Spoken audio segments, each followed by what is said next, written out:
Welcome to episode 149. I'm your host, Gustavo Dantas, and today I have a good friend of mine, Derek Price. He's a former NFL player, jiu-jitsu brown belt, the founder of the Factor Foundation.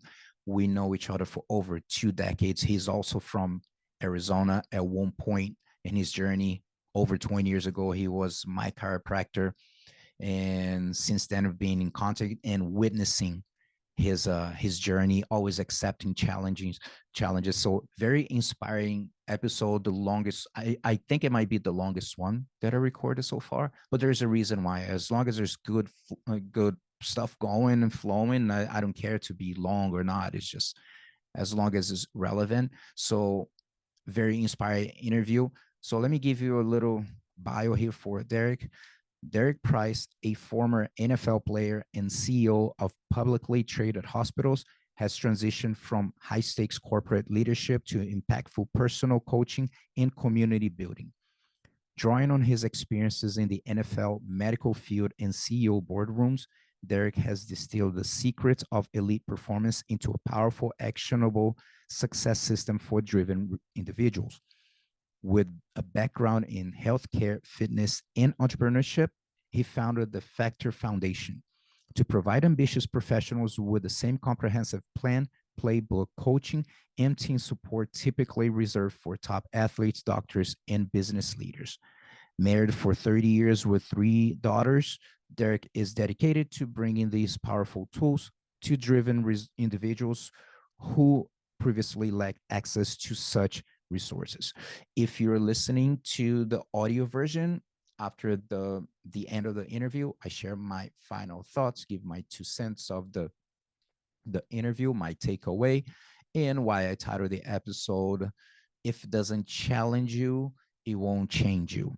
And also, I just got to finish working with the BJJ Mental Coach website. I have the BJJ Mental Coach Podcast.com, where all the episodes are listed, besides the podcast major platforms. And I have the bjjmentalcoach.com, where we do have sources there too, from free content to paid content. The online courses available there, they are all go towards Jiu-Jitsu Tribe, the nonprofit organization. So if you have any questions, you just check it out, the bjjmentalcoach.com, and see if we can serve you in any way. I hope you enjoy this inspiring episode, and I'll see you soon. Derek, welcome to the podcast. Thank you, Professor. Appreciate it, man. It's good to see you again. Yeah, man. How long ago have we met?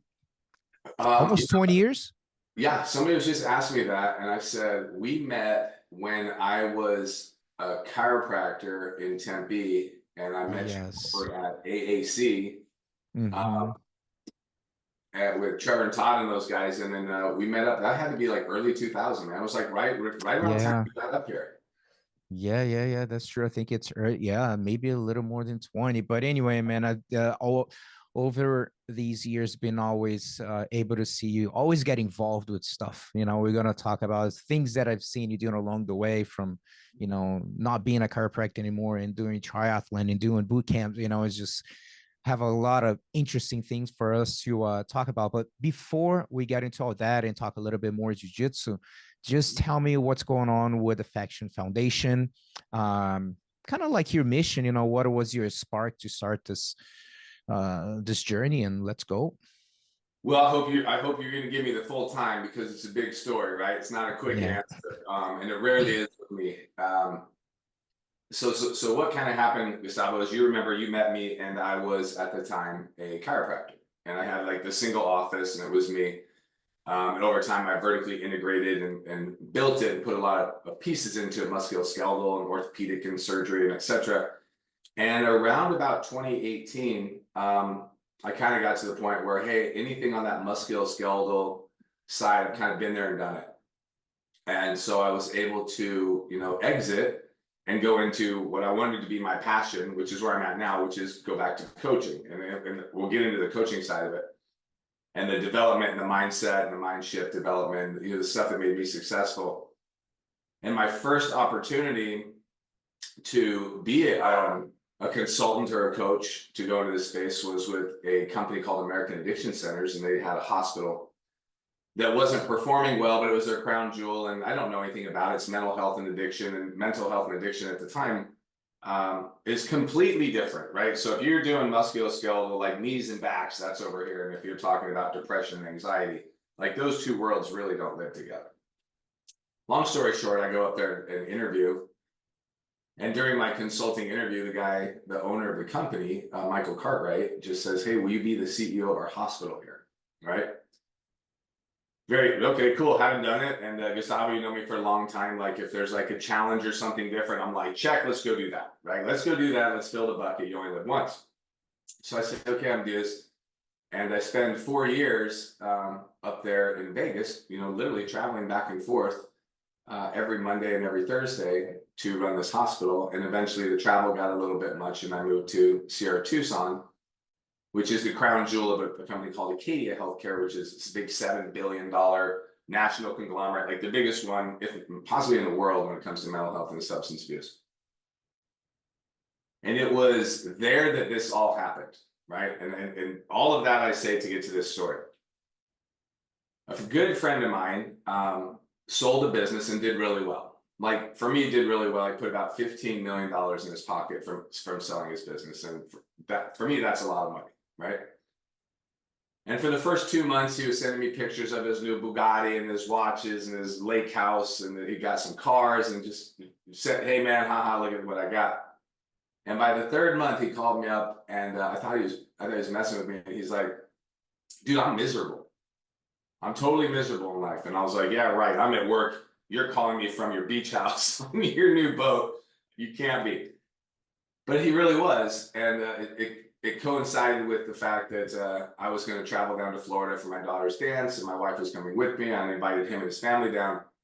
We spent some time together, and during that time, Gustavo, I really had the opportunity to work with him and really produced a complete mindset shift. Like he showed up with the glass being half empty, and his misery came from, I have all the money on planet Earth, but I have no purpose anymore.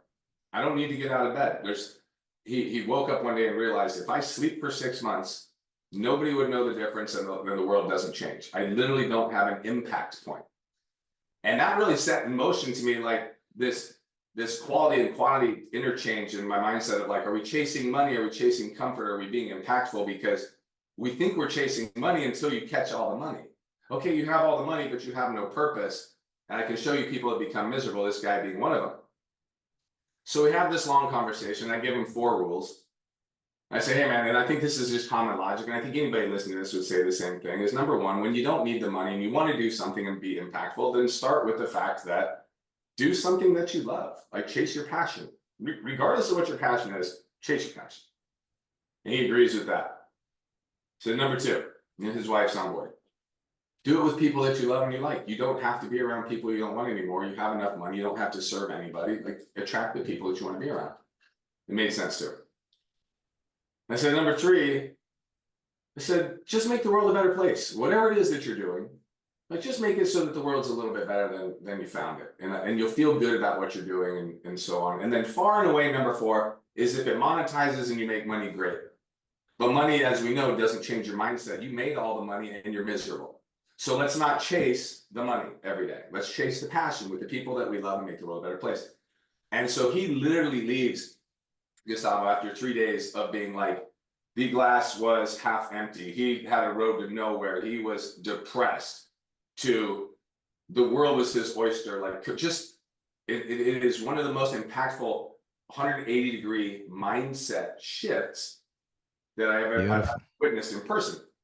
And it had such an impact on me that when we're flying home, and remember, I'm running a hospital that you know, top line does $100+ million a year. So I'm like a lot of numbers and typing things in, and a big operation.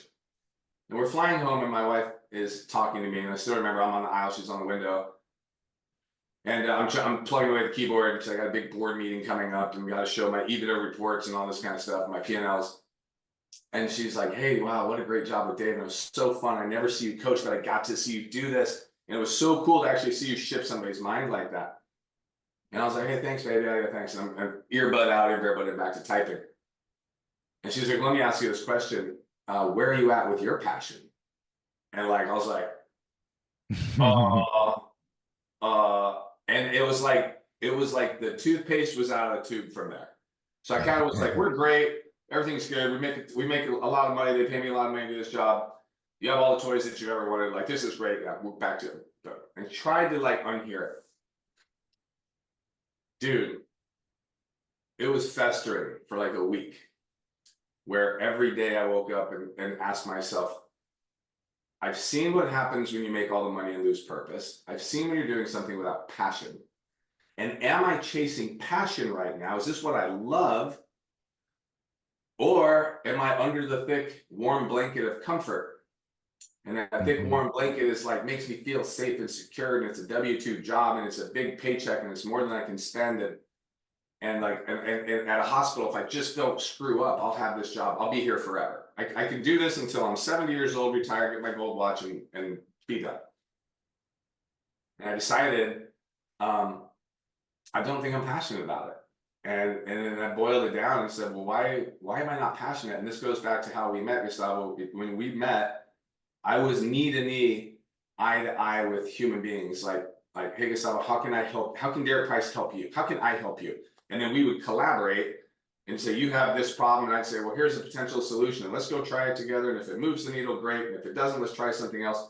But I had the opportunity to work with people. And as my medical career, this is my thought process that evolved.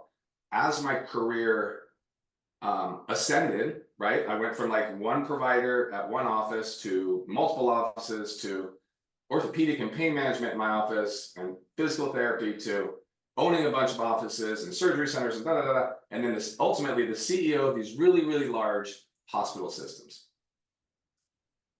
And I realized when I got to the very top and I was the CEO of these hospital systems that I wasn't playing for the patient anymore.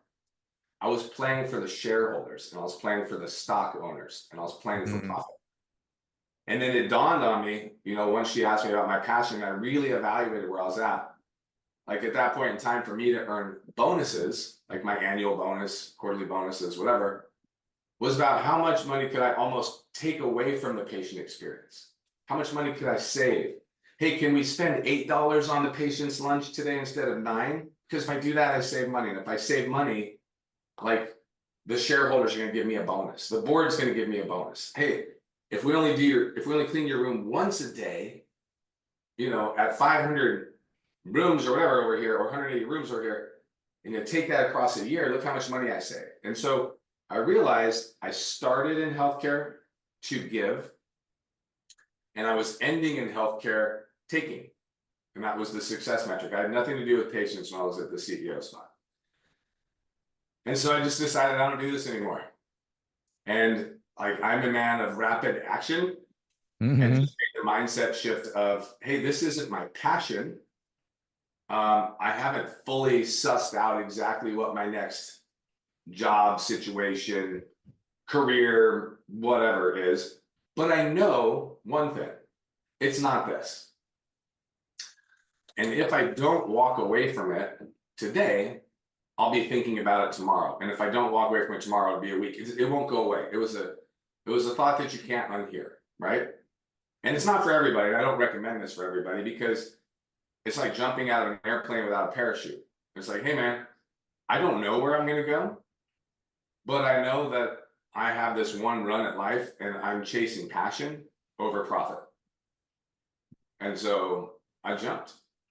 And in doing so, within a week, told them like, I don't do this anymore. We went back and forth and negotiated some things, and it was very amicable. And I think they're amazing, and everything's great, and I have great leadership there now. But it was just my time to not do it. And so I sat down in front of the chalkboard. I was like, what do I want to do? Do I want to go back into practice? Do I want to see patients again? What do I want to do? And I decided like, hey, I want to work knee to knee with people again. And what value can I bring that's unique, right? Like, I think there's no shortage of coaches, as you and I both know. Like in any respect, from jiu-jitsu to mindset to life coaching to business coaching, whatever. But there is a shortage of coaches that can actually sell substance because they walk the walk and live the life, right? And there's no shortage of people that are just out there selling smoke. So what I did is I went back to, when was I the most passionate about what I was doing in life, right? And that's kind of where the journey begins from there. And I'm happy to get into that, but I feel like I'm hogging your microphone. You're the No, it's nicest all guy good, ever, so I'm gonna man. let me go. But I'll keep going, man. Just let me know Keep what to do. going. Okay, so Gustavo, I sat down with a pen and paper and honest to goodness, a blank slate. And for me, I'm a very faith-based Christian man. And so I sat in prayer and sat in silence for a little bit and just said, hey God, not my will, but yours be done. Where do I go? Where do I go from here? How can I be an instrument of change? And it just kept coming back to me like, hey, it's not patient-doctor relationship anymore. It is, speak to the people that are where you're at and tell them what's going on. Speak to the other people that would be naturally in your circle. Speak to the people that are in your community and share with them a message, but like, you got to go figure out what that message is. And so that's where I sat back and said, okay, well, if I want to share passion, I'm gonna go to when I was the most passionate. And I looked back in my life and the whole thing, and what I realized was when I was the most stress-free, worry-free, passion-driven, dedicated and motivated, and life was just at its simplest, was when I was playing high school, college, and then in the NFL professional sports. And it was because all I had to do back then, Gustavo, was show up with attitude and effort. The two things in this world you can control: attitude and effort. Everything else, people have a hand in. But your attitude and your effort are 100% up to you to decide how you want to do it, right? I get to make the influence there. And I looked up and I said, okay, yeah, playing sports. Everybody listening to this is probably going, yeah, glory days, high school, this, that, and the other thing. Yeah, of course. Like, life was easy. You used to just have fun. It's because you only show up with attitude and effort. And what I realized was I was surrounded by coaches, right? I was surrounded by coaches, and I was surrounded by a framework and an architecture that was built for my success. So let's just take football. I had a very clear plan of, here's what we're going to do. I had a very clear playbook to work off of. Here's the X's and O's. Here's exactly how you do it. Here's when you train. Here's what you eat. Here's your lifting cycle. Here's our off season, in season, preseason, postseason. A very clear playbook. I had a very clear leadership and coaching hierarchy. I knew who was who, who to go with, who to go to, where to discover things, where to ask questions. And then the really important thing, and this one hit me, and this is why I'm doing what I'm doing the way I'm doing it now, was team. Because when people ask me, do you miss the NFL? The answer is yes. What do you miss? Well, honestly, I don't miss the games. I don't miss the fanfare. I don't miss the press. I don't miss the TV. I don't miss the hype. I would say I don't miss the paychecks. So people are gonna be like, yeah, right. Hey, money can get replaced by a million other things. But what I did miss more than anything else was the locker room.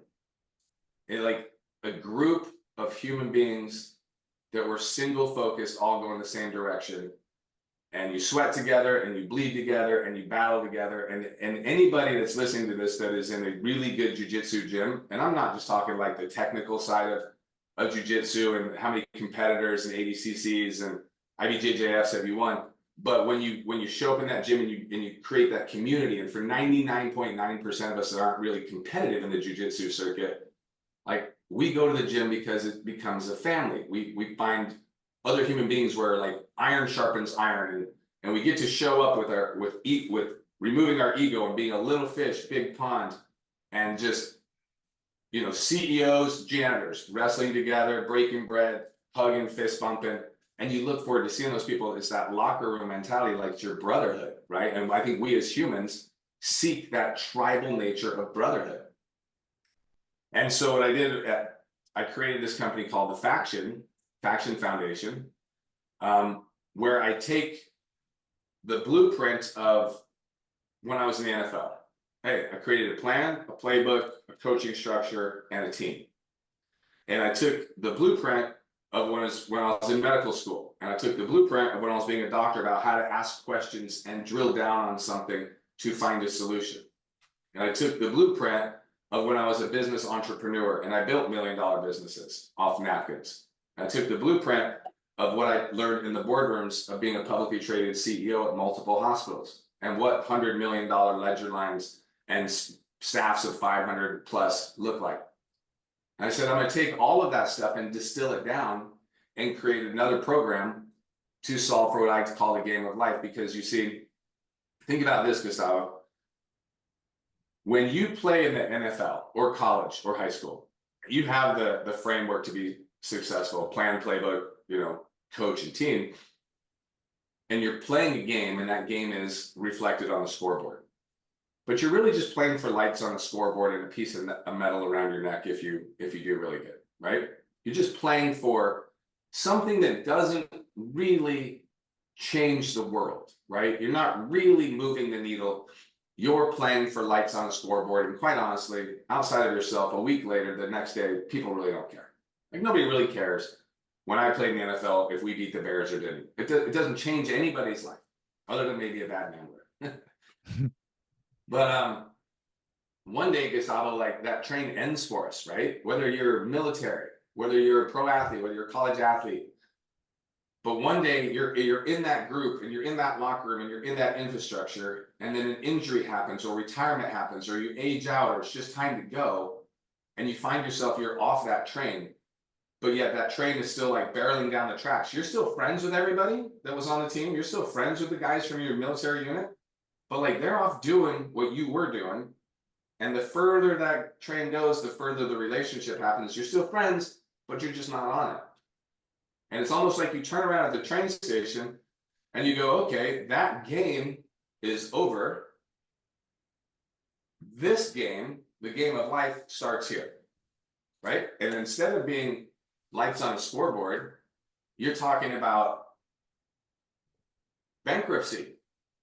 Hey, it's not wins and loss, penalties, first downs, and touchdowns. It's bankruptcy. It's affairs. It's adultery. It's addiction, right? It's success in business or failure. It's your family that loves you. It's a wife who needs you, and she doesn't want you. It's about, like, how are your kids doing? Like, there's all of this stuff that comes at us, and we realize, like, we're literally in the most complex game you can play. There is nothing more complex than playing the game of life, especially like if you're in that provider role, provider, protector, alpha, patriarch, whatever you want to call it, right? Because you have stewardship to your family and you have your responsibility. And dude, I don't know about you, but like, there's no playbook. Like, I may have gone to college, but there's no playbook that's like, hey, here's how you balance your taxes, and here's how you take your business time and your profits and make sure that you're balancing it with your kids, and you're not doing this too much, and you're giving them autonomy and all of that stuff. So what I did was I kind of created a program called the Faction Foundation that assesses you at the front door through the 4 pillars, because life is complex. So we have to start somewhere. So I have 4 pillars. And those 4 pillars start, and they're in this order for me very specifically: faith, family, fitness, and finance. And the reason for that is I believe, it's my belief, and my faith doesn't require anybody else's faith to be in the same. And I don't think anybody needs to share my faith, but I do believe as a human soul, we should all have a faith we subscribe to. I'm not saying like a religion. I'm not talking about a culture, a club, or whatever, but just a moral compass heading and lane lines that keep us from being like less of an a-hole. Like, I want to do good in the world, because if you boil down every religion on planet Earth, at the end of the day, it's like, love one another, treat people like you want to be treated, and leave the world a better place, right? It's like jiu-jitsu gyms. We all play the same sport, but yet we're rivals.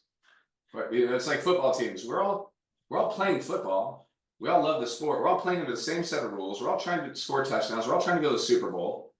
We all have the same rules on the field. But like, I'm wearing silver and black, and you're wearing blue and silver.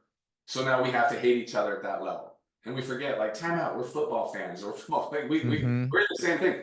So all as much to say that I think that everything should be pointed towards faith. Like, you should be constantly striving to live up to a certain level of standard that you hold, or whatever power you believe you're reflected by.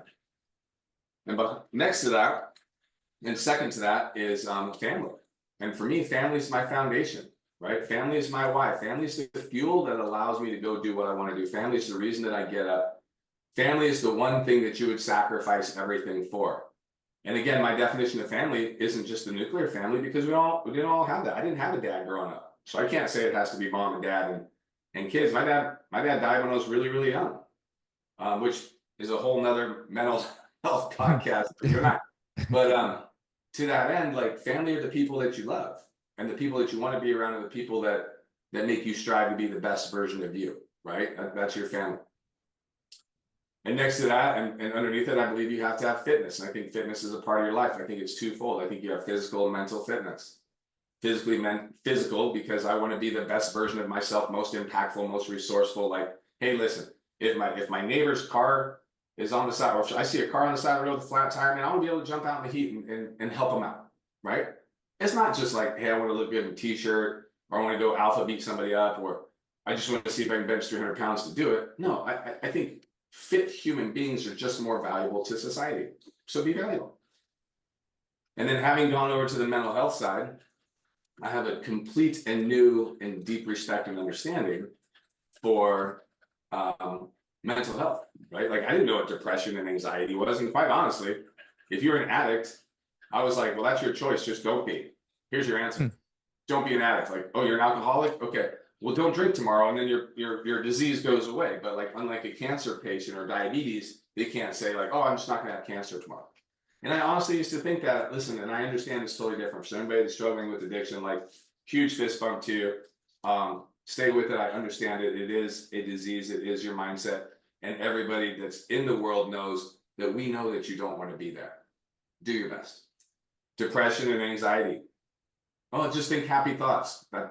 That's not, depression's a chemical reaction in your brain. It's like standing in water and saying, like, just don't be wet. Like, okay, show me how. So I do believe that you need to put, I think as much as we exercise physically, we need to put time into our mental health, and we need to show gratitude for ourselves and reflect on what's good, so that we can keep our own rose-colored glasses going. And then last, if it's still of importance, and that's why it gets a pillar, but of last domain to me is the finance. Because I think when the other things are in alignment, finances work.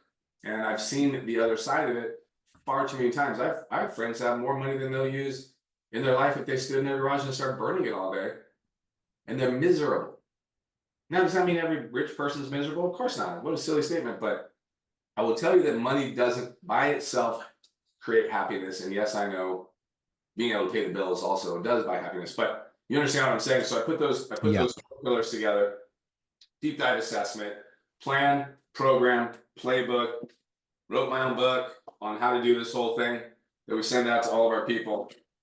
Do weekly huddle calls, check-ins, accountability measures. I have a gamified micro program in here where every day you have to earn points in different categories, and you show up weekly and we talk about it. So I hold your foot to the fire. But what's cool is it's group mentality, because this was going to ask you, sorry to cut you off, sure, about the team, how you implement the team concept on a program. Yeah, so what I did was, once I decided what my deliverables were going to be in building this particular business, when I said, hey, it's going to be plan, playbook, coach, and team, is I knew that I could write the plan, I could write the playbook. I obviously was going to be the coach, but I had to create a team. So what I did is I went out to about 30, 35 people that are in my life and have a unique position. Maybe they're a very high, powerful female CEO. Maybe they are a lawyer. Maybe they're a pro athlete. Maybe they're Navy SEALs or military guy. Maybe they're just a business entrepreneur or whatever it was. And I got a diverse group of successful people, right? And I brought them in. So this is before we opened the doors for business. And I brought them in and I said, hey, I want you to be part of this, because this is what I'm creating a culture. This is what it looks like. And I was lucky, I guess, that like across the board, I asked people to join. They were like, yeah, okay. Yeah, sounds good. What are you going to do? Let's go. Right. And I think that's a testament to people. Just, you know people for a long time, and you're honest for a long time. It just becomes people like, hey, you're going to do this. You do what you say what you do. And people actually do it when you say it. So I created that team environment, Gustavo. And to your point, that was one of the most important pieces for me, because I was thinking to myself, if I were to join a professional development group, I want to make sure that A, the coach is somebody that has lived the life that he's telling me about, and B, that the members and the team that are in this are going to be people that make me feel like I'm not the biggest fish in the room. Because here's the deal. If you're ever the biggest fish in the room, you're in the wrong room, right? If you're the best guy in your jiu-jitsu gym, might be time to change gyms, right? You need to level up. You need to find higher level competition. Always strive to be, and I constantly strive to be, working my way into bigger circles, because we've all heard that you are the sum of the 5 people that you hang out with the most. So I want those 5 people above me so I can pull myself up to that level. So it was very important that we created that team aspect and environment. And so now when we get on the calls, and here's a funny story, we do like accountability and we do the check-in and I ask for points. And I had a gentleman that very alpha, very rich. And I said, hey, I'm just gonna say his name's Bob because he's probably gonna listen to this. Hey Bob, how'd you do on your points last week? And the whole group's on here, so it's 15 people on a Zoom call. We're all seeing each other. And it's very interactive. It's not the Derek Price show, it's the us show. I believe in the more of the round table. I'll choreograph, but I want all of us involved. I said, hey Bob, how'd you do on your points last week? Of which he could have earned 25. And he came back and said, well, I got 17, but you know, I'm traveling and I'm in sales and I'm in and out of hotels and blah, blah, blah. So I didn't have time for my fitness. And that's the lie he's been telling himself for the last 15 years. And that's why he's 40 pounds overweight, beer belly. I don't have time. I'm in and out of hotels and airports and working, blah, blah, blah. And before I could even get to it, another guy on the call chimes in and goes, hey, Bob, I do the same thing that you're doing. Let me ask you some questions. Did you stay at a hotel? And Bob's like, yeah, of course. Okay, cool. Did your hotel have a floor? And the guy's like, yeah. He goes, okay. Does your hotel room have gravity? And he's like, yeah. And he's like, okay, so you have a floor and a gravity, but you couldn't find time to get any exercise in. And so you see where it's going. Mm-hmm. And so it's like, I didn't even have to like coach that, right? But Bob basically got called on his BS on the lie that he tells everybody else. And this bigger circle was like, no, that doesn't work here. You're just lying to yourself. Like, you're telling me you didn't have 10 minutes to just do push-ups and air squats. You had gravity, you had a floor. I know you had 10 minutes. Show me your phone. Let's see how long you scrolled on Instagram yesterday. Let's go there. You don't have time? Pop over your Instagram. Let me see your screen time.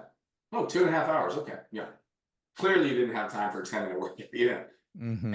And that's that power team that makes this whole thing so successful. And it's, as much as I choreograph and lead from the front, it's so fun to have such powerful people in here to drive the conversation and to just bring things back and be real, raw, and authentic. Because at the end of the day, and this overlays everything about me, if it doesn't challenge you, it won't change you. If you want to be something different and you're super comfortable where you're at, it's not going to happen. Mm-hmm. That's just it. And Gustavo, you and I came up a different kind of way, and we learned that sometimes pain and misery and heartache is the greatest teacher. And now we have where we're at in life, we have an absolute gratitude for it. Like when I open up the refrigerator and there's food in it, I still get happy about stuff like that. When I turn on the heat in the winter, I still get happy about that. But we all came from a different walk of life. So yeah, man, that's my thoughts on team. Beautiful, man. Man, I always appreciate it and give you props to your work ethic and everything that you got involved, you know. So, and I feel that you are wired differently, let's put this way, because of, you know, your discipline and your mindset and everything. So how was that as a kid growing up, and how were you competitive? I remember talking with you, you always mentioned, man, I wasn't the most talented guy, you know, I had to really put the time. So I know that you've been doing that for a long time. So that's when, again, that's why I say you wire it differently. So how was for you growing up, and then kind of like the plan of like become a professional athlete? Well, yeah, thanks for that question. So like I said, When I was 7 years old, my father passed away from brain cancer, and my mother never remarried. She was a school teacher, and I have two other brothers. They're both my size and eat as much as I do. So, like running the math, I still can't figure out how she was able to pay the bills. I honest to goodness can't run the math to figure out how she kept food in the house and paid the bills. So, Mom, if you ever listen to this, I love you. Like, you're the best. Like, that's my hero. But we didn't have a lot of money, and this was latchkey days when it was okay to leave your kids at home, and like before society became overly guarded. So I would wake up basically to an empty house, make breakfast for myself, get myself ready, get my homework together, get my brothers ready. Before that, I had a paper route in the morning at 4 o'clock so I could help bring a little bit of money into the house. I know it didn't really dent anything, like $50 a month from a paper route kid doesn't dent things, but it made me feel good, and I learned a lesson to contribute. And then after school, I come home, my mom's still teaching substitute, doing extra work, trying to make ends meet. And we didn't have money for daycare. And I didn't realize this until later in life, but my daycare became sports teams. And so I would be at any given time of the year, at least involved in one soccer team and one, if not two, baseball teams simultaneously. Where like I get out of 5th grade at 3 o'clock in the afternoon, I'd have 4 o'clock soccer practice until 5, and I'd ride my bike to another park and have baseball until 9, and then I would come home, right? And that just became my normal. So I really came up under coaching mentorship. And so my really moldable, impactful years in life were, A, you got to take care of yourself, right? Be self-sufficient. Nobody's coming to save you. B, contribute to something greater than you because it's the right thing to do. And C, I learned the value of mentor and coaching. I learned the value of, hey, when I show up and listen to these guys and I do what they say, and I put out that I can control attitude and effort, and I give them all my attitude and all my effort and my attention and do the best that I can, I'm actually getting better. We are winning games. I'm doing well. And it was that if this, then that formula for me, Gustavo, that made sense. Like if I go to practice and if I listen to the coaches, then I end up winning. Let's try it again. Yeah, I win. And it kept going. And when we got closer and closer, I got into high school. And we got to where like college was a discussion. I asked, hey, Mom, what are we doing for college? And like, where's my college fund? And she just laughed. She laughed with me. We kind of laughed together. She's like, yeah, we're not even money for college. You know that. But she was all about education. And so I had a coach at the time that said, hey, listen, if you give me your next 2 summers, and if you give me some extra hours, you have the potential to absorb the training, and I think we can get you into college. I think we can get somebody to help pay for college on sports, whether it's track, whether it's football, whatever. And so I bought in. So like I would run high school track, and then I would go home and eat, and I'd run back to the track, and I'd have like a mentor or coach. I couldn't pay them. These are guys that were just giving, and this is why I'm in that mindset. They would just give back. They would show up, and they would coach me for another 2 hours, and I'd go home. And the same thing in football. I didn't have a dad, but there was plenty of football dads that would pick me up to take me to the gym at 5 in the morning if I wanted to go lift weights. And so I found a way to get around strong and powerful people and just and mouth shut, ears and eyes open, and just kept watching. What are they doing? How are they doing? What are they doing? And eventually it got to the point where I realized if I keep doing this, and I'd had enough wins in a row, and I saw the progression, if I keep working like this, I will get a college scholarship. I will be able to go to college, and affordability is not an issue. I'm going to pay them with my athleticism. So I was coming into high school. I really started playing football my junior year of high school. Just crazy. People are like, you went to the NFL, you didn't start until you were a junior in high school. Wow. Yeah, no, but I played so much soccer and so much baseball and so much track that I developed a lot of the skills that are applicable on the football field. And so football came along, I had track scholarships to go to a lot of different schools, but I wanted to do football, so I took a junior college football scholarship. And this is a great pivot again. Is that after my first year, I didn't do much. I didn't impress anybody, but I had some potential. And so after my first year in junior college, I had some scholarships to go to some small 4-year schools. And I was jumping for joy. And I remember my mom was like, you got a scholarship to a 4-year school. You're going to get a 4-year education. It's fantastic. And then a new coach came in and said, hey, I know that's on the table for you, but here's what I'm going to ask of you. I want you to throw that out. I want you to turn those offers down. I want you to come back to junior college one more year, because with your work ethic and what we're going to do, what I'm seeing in you, and I believe in you, I think that we can have the kind of season that's going to open the door for you to go wherever you want. So I'm sitting here. My life goal had been to get my college paid for. I have football scholarships in hand to go to small schools. And I got this junior college coach saying, hey, don't take it. Pass on it. Come here and do one more year of junior college, and let's go all in and see what happens. And by the third game of the season, the second season of junior college, I had the national attention of pretty much everybody, because my stats were doing really well. And by the end of my junior college season, we had to like literally shut down the post office and stop getting mail at the house, because it was hundreds of letters per day.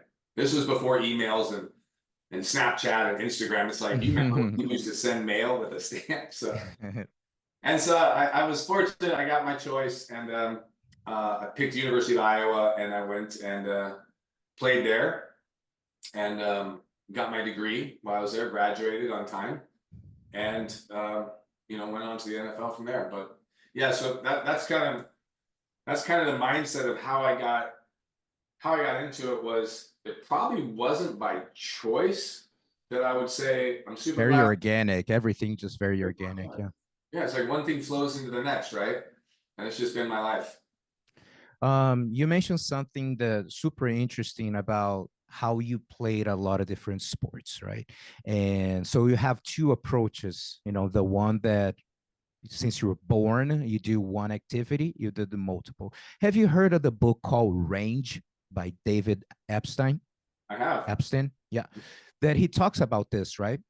This big range of like different skills. So he talks about the almost outliers in a way, guys that like, oh wow, this guy, he only been doing this for this long, but he developed so much other skills. And also with the same repetition of skills, I saw something last week talking about the NBA, how you see athletes getting a lot like injured more often or earlier in their career, because I think they've been putting so much repetitive load for so long. So how it's tough to say like do this or do that, because different people or whatever, but how do you see the difference in between the multiple skills and a very specific one? Well, I mean, you obviously know how it worked out for me. And here's what I think it is, because I think we would all inherently agree that being competent in all of the skills of being an athlete is your best baseline and foundation. However, we live in a highly marketable FOMO type society where we're told earlier and earlier, oh, if your kid isn't in this volleyball league by the time she's in 5th grade, she won't even play in high school, right? So then you're like, oh, and you got to follow these coaches, and sometimes there's a lot of like financial gain, right? Like if I'm a coach and I'm telling you like, hey, I'm gonna put you on a speed development plan for your 3-year-old. Like, you can teach a 3-year-old how to run faster. It's silly. So, but we get sold that very easily. But I have found like if I look back at my career, soccer, what does soccer have to do with football? It's all footwork. Like you learn how the lower half of your body works and maneuvers, and you know where you are in space. And in football, imagine like I was a tight end. So if I'm running routes on paper, it looks like I run to the 5-yard marker and then turn left, right? It's a 5-yard out. In reality, I'm wearing 15, 20 pounds of pads. I'm on an uneven field. People are jostling me and bumping me. People are trying to put you off balance the whole time. I'm trying to get them to turn their hips a certain direction so I can go the opposite way, all while running full speed, trying to run this route. So it is exactly not this. There's so much more that goes into it. And having played soccer, for me, it developed where my legs are at in space without me having to think about it. Like, so when I would jump and catch a ball, and you see this, like, this is the difference between like NBA and like backyard basketball. In the NBA, when 5 guys go up in the air to rebound or dunk or do something, they all know where their bodies are in space. It's at a subconscious, non-volitionally controlled level, but they all know where their body is. And they all know where their space is. And they all come down on their own feet, and they don't just come down in a mangled wad of landing on ankles and everybody getting hurt. But when you go to a lesser level of athletic ability, and those same 5 people enthusiastically jump in the air, and they don't know where their body is, they start landing all over you. It's kind of that white belt syndrome, right? Like white belt enters the gym, and you're like, okay, I just don't want to roll with you because you're going to knee me in the face because you don't even know where your knees and your arms and your elbows, and you're going to poke me in the eye, and you're kind of playing like this. And I think so for soccer, that developed my lower half for sure, and my ability to run and see the field, because football is also about finding holes, finding space. Soccer, same thing. So you're developing spatial awareness where you're at. And you're not taking a whole lot of head injuries now. I know heading the ball, etc., but comparatively.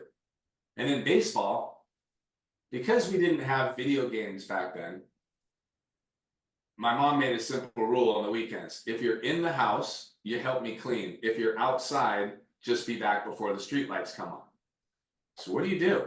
So you find your neighbor and you get your baseball in your glove and you throw 1,000 balls across the street to each other. And you skip it off this and bounce it off that, and you just play and catch. And then when nobody's around, before we had Game Boys and Nintendos and these things, what I call a weapon of mass distraction, which is my cell phone now. Before all of this existed with our kids, like I'd just be in the backyard and I'd pick a spot on a wall and I'd say, I want to see how many times out of 100 I can throw this ball and hit that spot. Bang, bang.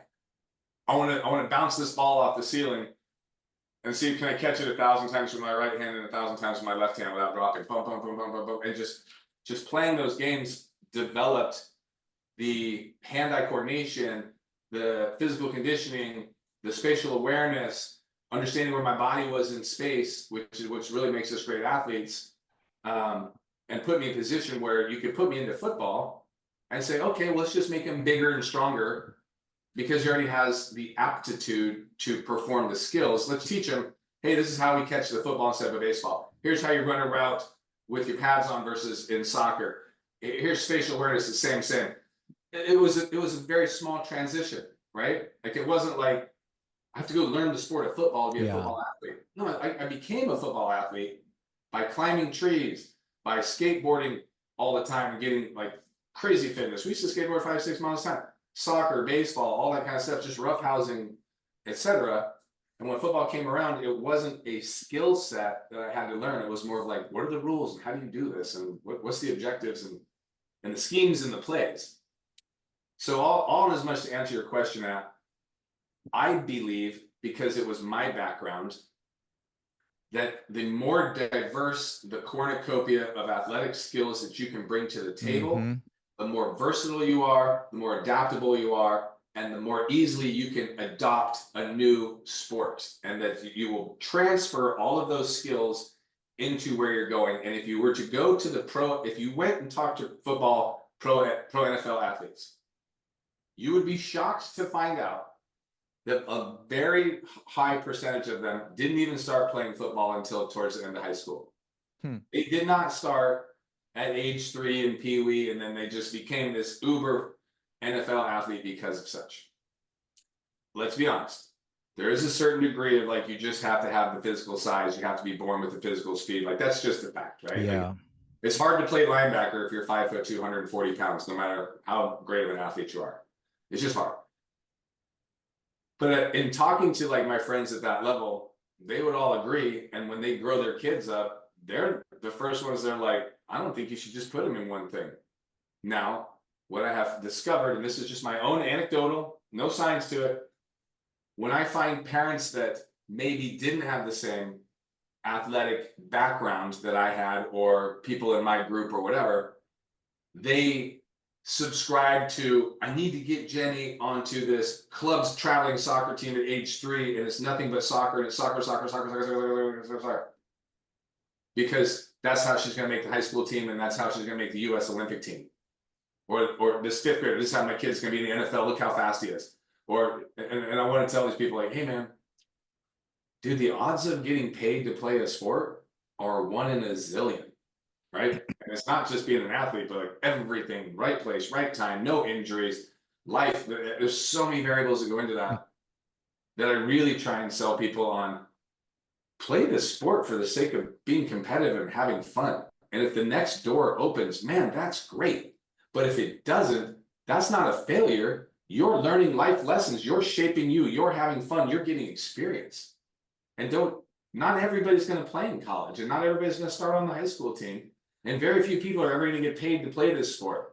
So I'm developing my 5-year-old so that he can make it to the NFL, like, dude, that's like counting numbers and saying, I'm going to go win the lottery. Like, it's not how that works. That's my opinion. You know, it's interesting talking about foundation, or like you said, how some of the sports that you played helped with with football. In my experience, there's 2 sports actually catch my attention that help jiu-jitsu that I have noticed. Number 1, gymnastics, by far. Sure. That the body awareness that they develop is just ridiculous. Like, from flexibility to turning upside down to a guard retention, it's just different. You know what I mean? It's just like, oh, that makes sense. And another one that people don't think about, skateboarding, especially developing top. Like, guys that keep their base really low, get in headquarter position, you step over, people are moving, you can keep your balance, they pulling, you pushing. So when they start understanding this, like, they have quicker I say this all the time, quicker reactions when I tell them, like, you're getting swept, like, imagine like you're not getting out of your board, you cannot get off your board, you need to catch yourself. They boom, boom, put your foot here, put your foot there. So it's incredible when some people can really use some of those skills and transfer it. It's awesome. Let me ask you something about your mindset going in from college to pro. How was your mindset back then? And was there something right away as you got in that kind of like upgraded, like, oh shit, I didn't know it was like that? Yeah, man. Yes. Everybody says it's faster. The game is faster. Like, oh, the speed, you just go up levels. It's the same game, but the speed is faster. Well, let me explain what people are actually saying. The athletes aren't faster. The receivers at Alabama, the receivers at Georgia and USC are as fast today as they're going to be in the NFL, right? And so is everybody else in the NFL. They're all going to move about the same speed. People don't just keep getting faster. So the actual speed of the game from high-level college and NFL isn't much different. The learning curve is wildly different. You don't condition in the NFL, right? In college, you do. In the NFL, it's your job to be in shape. If you're not in shape, we'll find somebody else who is. I don't have time for you. So, like, well, your life just got faster because now you're still giving as much time to football, but now you got to find time to go do this yourself, right? The playbooks become much more in-depth, much more varied, and much more derivatives. So if I said, in Pee Wee football, I would call one play in the huddle, we would go up to that one play, and regardless of how the defense lines up, we would run that one play. And then you get to high school, and it says we're going to run that one play, and if the defense lines up this way or this way, 2 options, I might block this way or I might block this way. So I have like a 1 option change. So the game sped up in my mind because I still have to make that same decision. When you get to college, the game gets more complex because the defenses are going to start disguising what they're going to do. So we think we're going to run this play. I think I'm going to block on this scheme because I have like a 9 tech, a guy on my outside, but he's disguising, and now he just jumped to a 7 tech on the inside right before the snap of the ball. So now I have to change what I'm doing So the speed, the mental speed of what my responsibility is speeds up. And then you get to the NFL, and it's like every game has a different specific playbook, because different plays will work good against different weaknesses depending on who you're. Just like jiu-jitsu, if I'm fighting a guy that's world class on the bottom, well, I probably just don't want to let him get there. Like, if he's world class on the top, I'm gonna try and avoid that. Like, I don't want to play into somebody's strength. So same thing in the NFL is the amount of change that can happen in split seconds would be incomprehensible to somebody that hasn't played at that level. If you were to jump in and say, hey man, I can't believe that guy didn't catch that ball. Well, let me tell you what went into catching that ball that he dropped. When he left the huddle, there was a run play call. When he went in motion, they audibled to a pass play. When he snapped the ball, that receiver had to decide, is this man coverage or is this zone coverage, or what's the coverage? He had to make sure there wasn't a blitz, and all of a sudden he became a hot read. He has to run a route against a world-class human being that's trying to impede his progress and trying to push him, funnel him in or funnel him out one direction or the other. And all while he's running and thinking about these things, now a ball's in the air. Now he's thinking about, I have to get from where I'm at to where that ball is going to intercept, right? Because you're 90% of the time you're on the move, while somebody's messing with you, while the crowd is yelling, while the lights are coming down on you. And that all happens at the same time. And that's what it means by the speed of the game intensifies. So the mindset shift is understanding that what you did at the collegiate level will open the door for you to play at the professional level. But at the professional level, things that were handled for you by the coaches and teams, the conditioning, the off-season workouts, etc., that you had to show up for, so you knew you were going to be in shape, they're left up to you now. And if you don't do it, they're like this. Like I was the kind of guy in the NFL where if there's, and there's only like 1,500 active NFL players at any given time, 30 teams, 50 guys roughly. I was like, if you ranked them, I was probably like in the bottom 3 guys that should be there. I was like hanging on by like my fingernail, hoping nobody noticed me. Like if I hide over here, like I can tell you a story about like, when I didn't get cut on the last day, I was hiding. I was like, I went to the mall. I was like, if you're gonna cut me, you gotta find me. I showed up in practice the next day after cuts, and the stuff was still in my locker room. So in my locker, so I just kind of put it on, went out into the field, and was like, nobody's coming to get me. I guess I'm just gonna stand over here. But like for like 3 days, because they didn't make this big welcome to the team. It's just they didn't take your stuff out of your locker. So it was like 3 days, I was looking around like, I wonder if they forgot about me. I don't know how this works. But for a guy like me, I had to work for everything. Of course, I have some natural abilities. I won't discount that, but having come up young and having to find my own meals, find my own way to practice, find my own way quite a bit. When I got to the professional, they're like, well, you need to show up in shape, because if you don't, I literally have 1,000 guys I can call to take your job. Yep. Like at my talent level, there's 100 guys in college that I could interchange with. I'm not Barry Sanders, right? I was one of the other guys on the team. And all they need is like, oh, he showed up 1 minute late for a workout. We gotta stump him because I have 1,000 people that I can pick from right now. And if you think about the difficulty of just getting into the NFL, you have to think about it like this.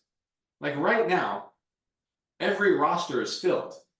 Last year, every roster was filled. Very, very, very, very few guys retire from the NFL on their own terms. 99% of the guys get injured or get cut. So for you to get into the NFL, because it has a finite number, you have to push somebody out of the NFL.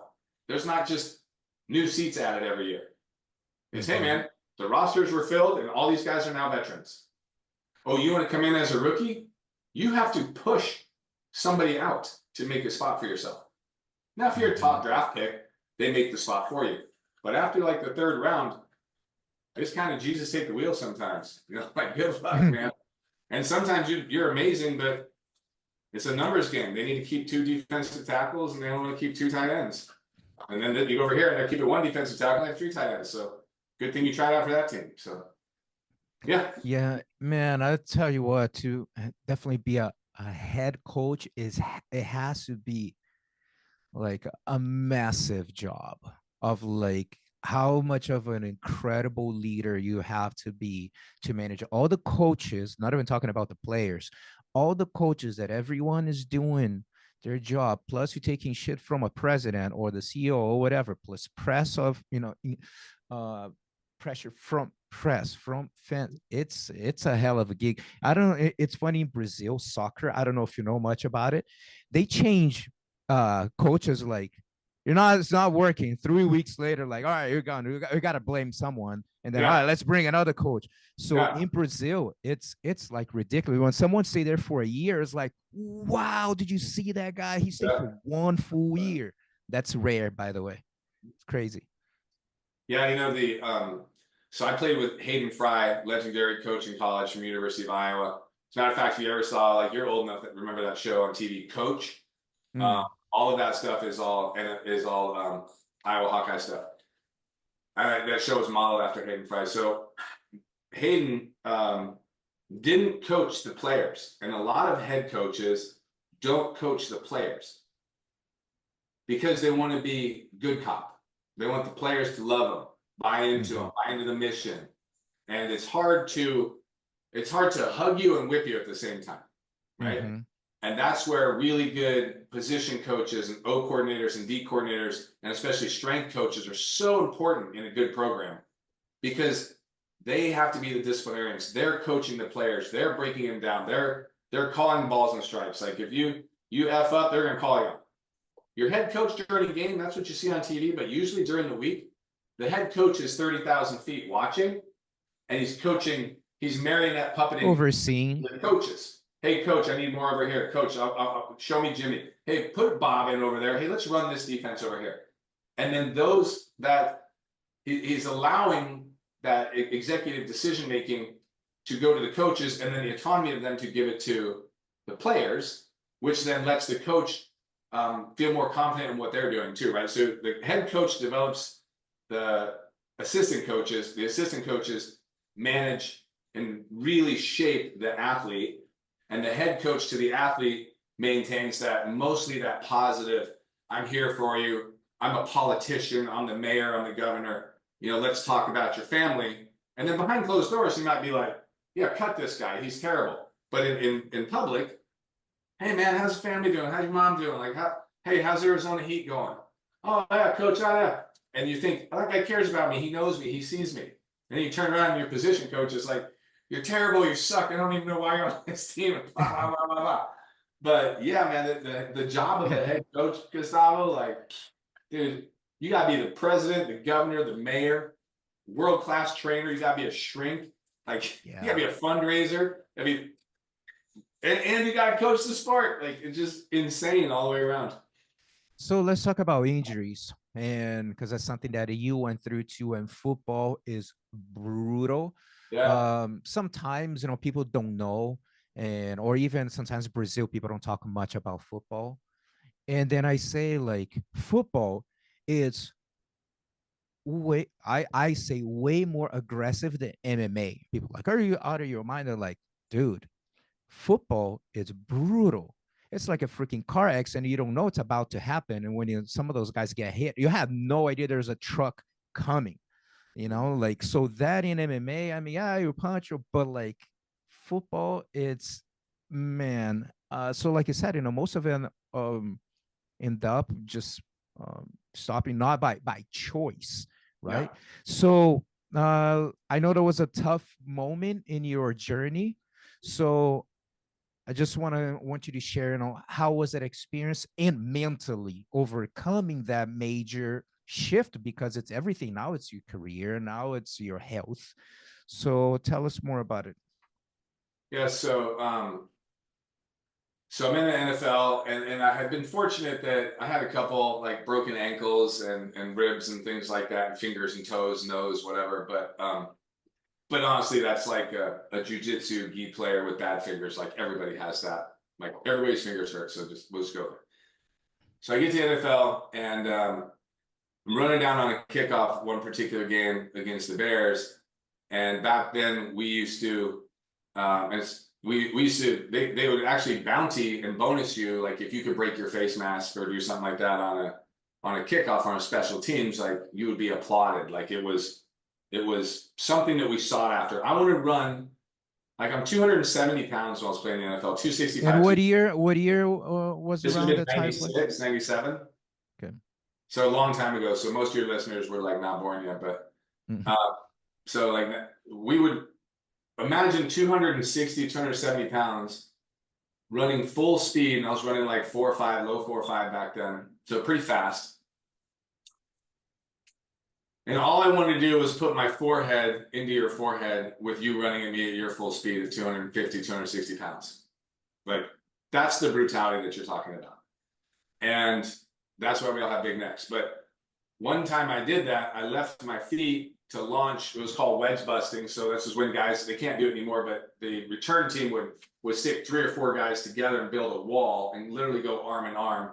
And then the guys taking on the kickoff team that kicked the ball would have to run down and try and disrupt that wedge. I want to break that wall apart so that other people can come in and make the tackle. As a matter of fact, my special teams coach of the Lions told me, Derek, if you ever make the tackle, you didn't do your job.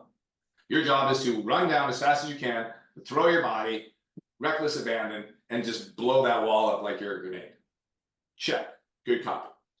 Which is not the most fun job on the planet, right? If you're like, hey, dude, I want to experience that. Do this. Go outside, get 40 yards away from a brick wall, run as fast as you can and dive into it with all of your effort. And if you're like, that's ridiculous. Okay.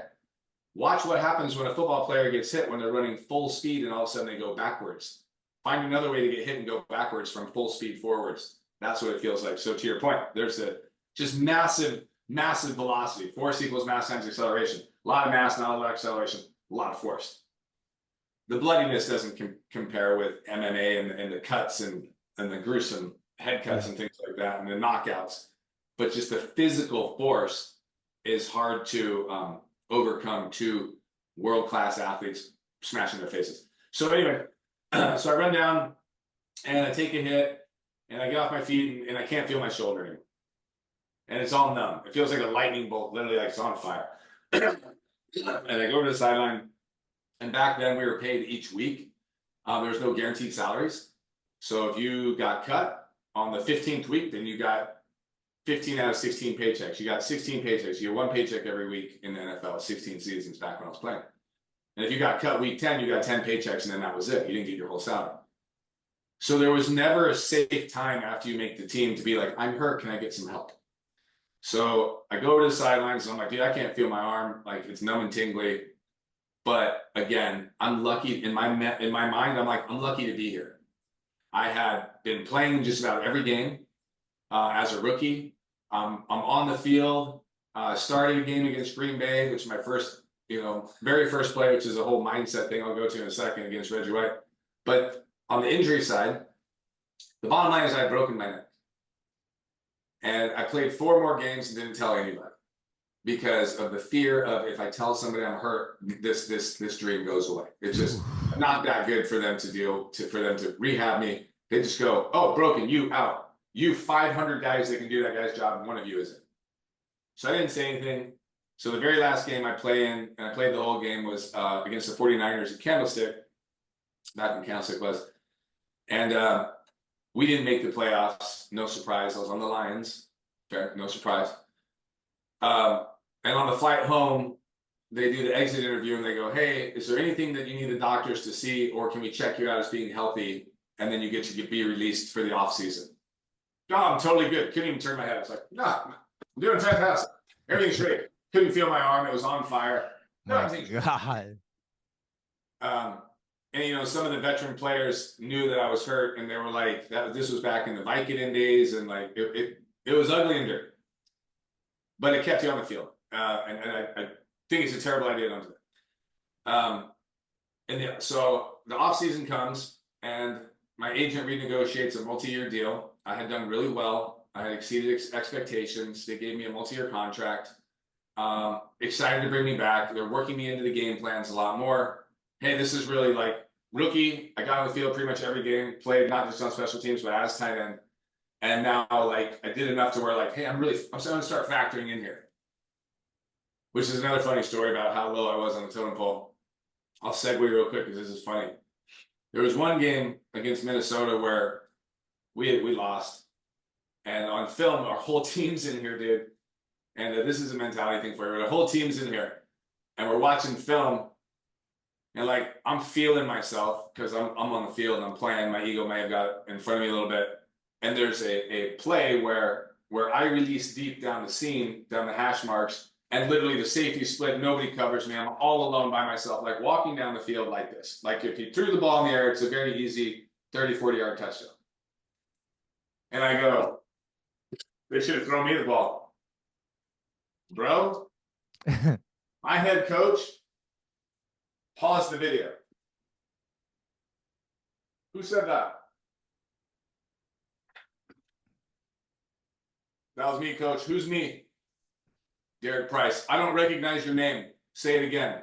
Derek Price. Okay. Derek, let me show you something. That's Barry Sanders. That's Herman Moore. That's Johnny Morton. That's Corey Schlesinger. These guys are all on the field with you, and I still don't know your name. That's why you didn't get the ball. And I just went like, yeah, good point, coach.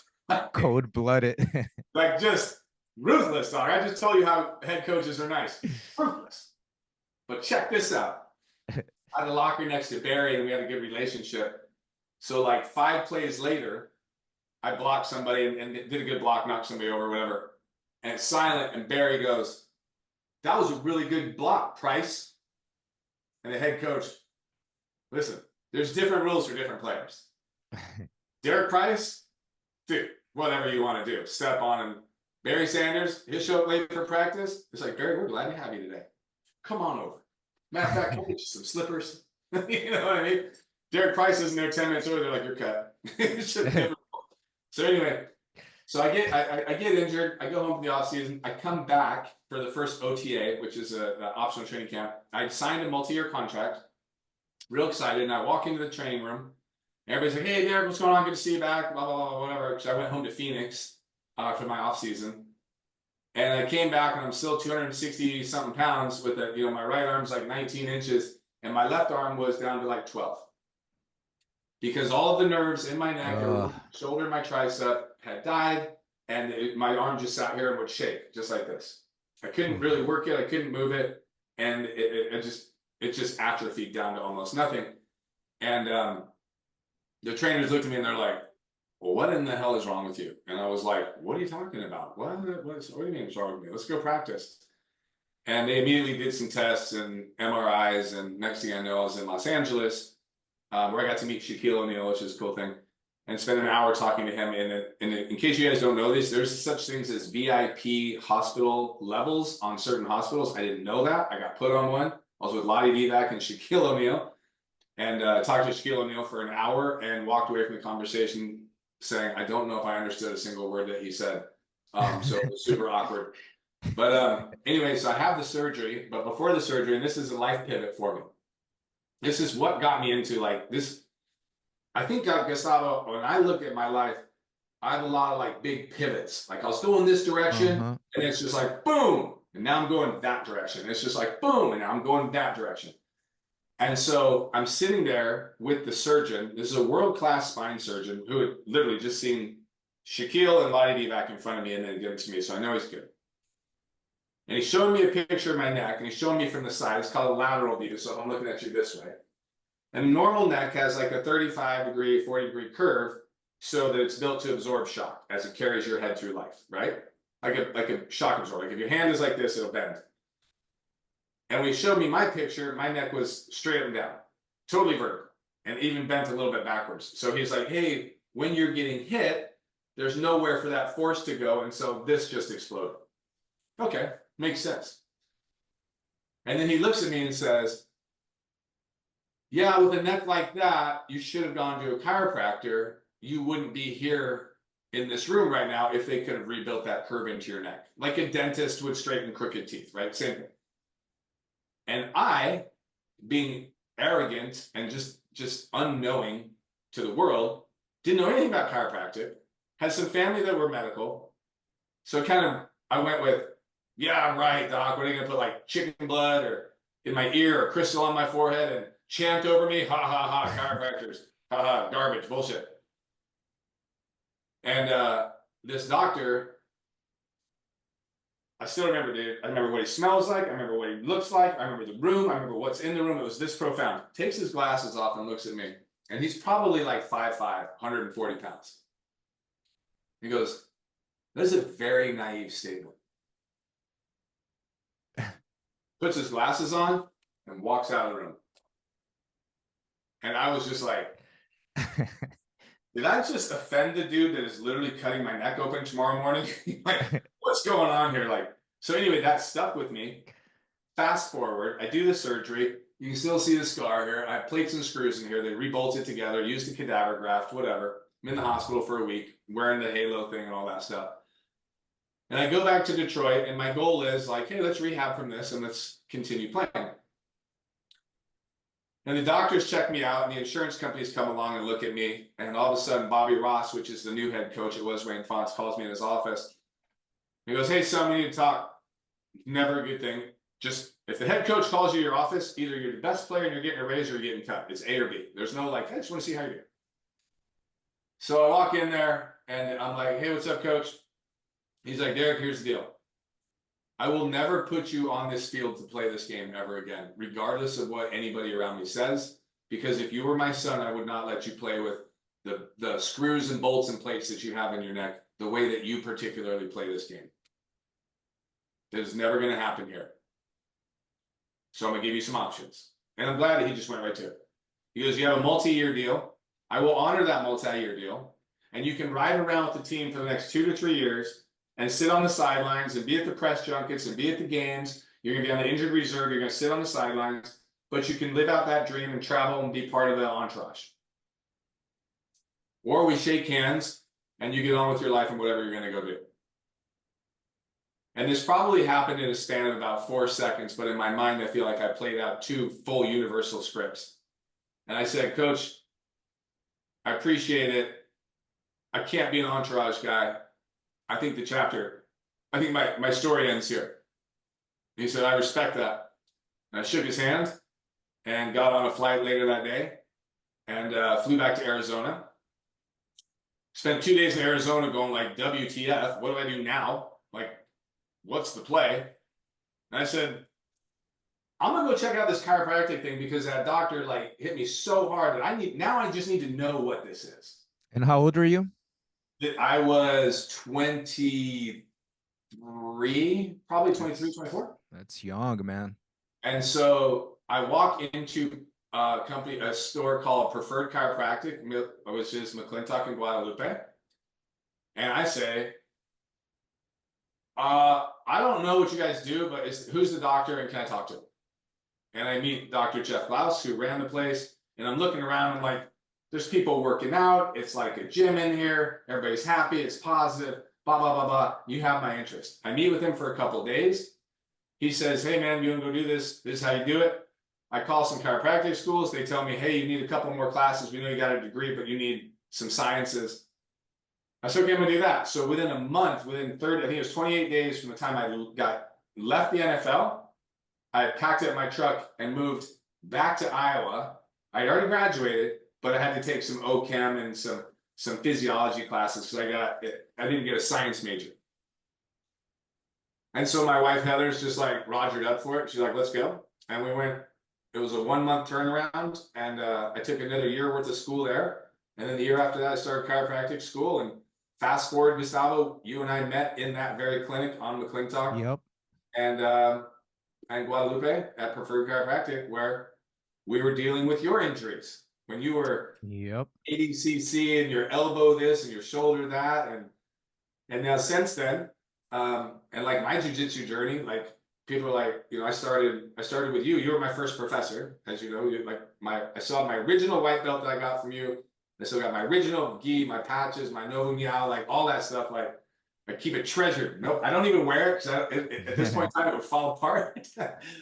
But but yeah, so we met there, and since then I've had, 3 shoulder surgeries, elbow surgeries, just all kinds of everything.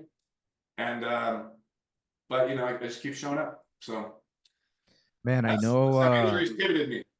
I know a lot of people, especially professional players, who say, if possible, my son will never play football. A lot of people have the feeling that they play pro, but it's just so brutal, the body and brain and all that stuff. I'm like, you know what? I'm not. If it happens, kind of it happens, but I don't want to. Most of them don't want to push it. How do you feel nowadays with that? I get asked that question quite a bit. I'm a big alpha guy, and like, you have your kids play, and people have an opinion before they even ask you that question. And I was blessed to have all girls, so it was never an option. And quite honestly, this, man, like, and I'll just go off of like how it worked for me, is I think that anything that's 100% safe is 100% ineffective. I think that there's danger and risk in everything that we do. True. And I can point to baseball players that have lifelong catastrophic injuries, not as often as football players, not as often as MMA guys. And then obviously the risk is very high when you're playing a high speed impact sport with giants. Like, if you ran around on an NFL field, like, here's what most people don't understand. Like, those linemen that are 6'5", 300 pounds, they can dunk basketballs behind their head.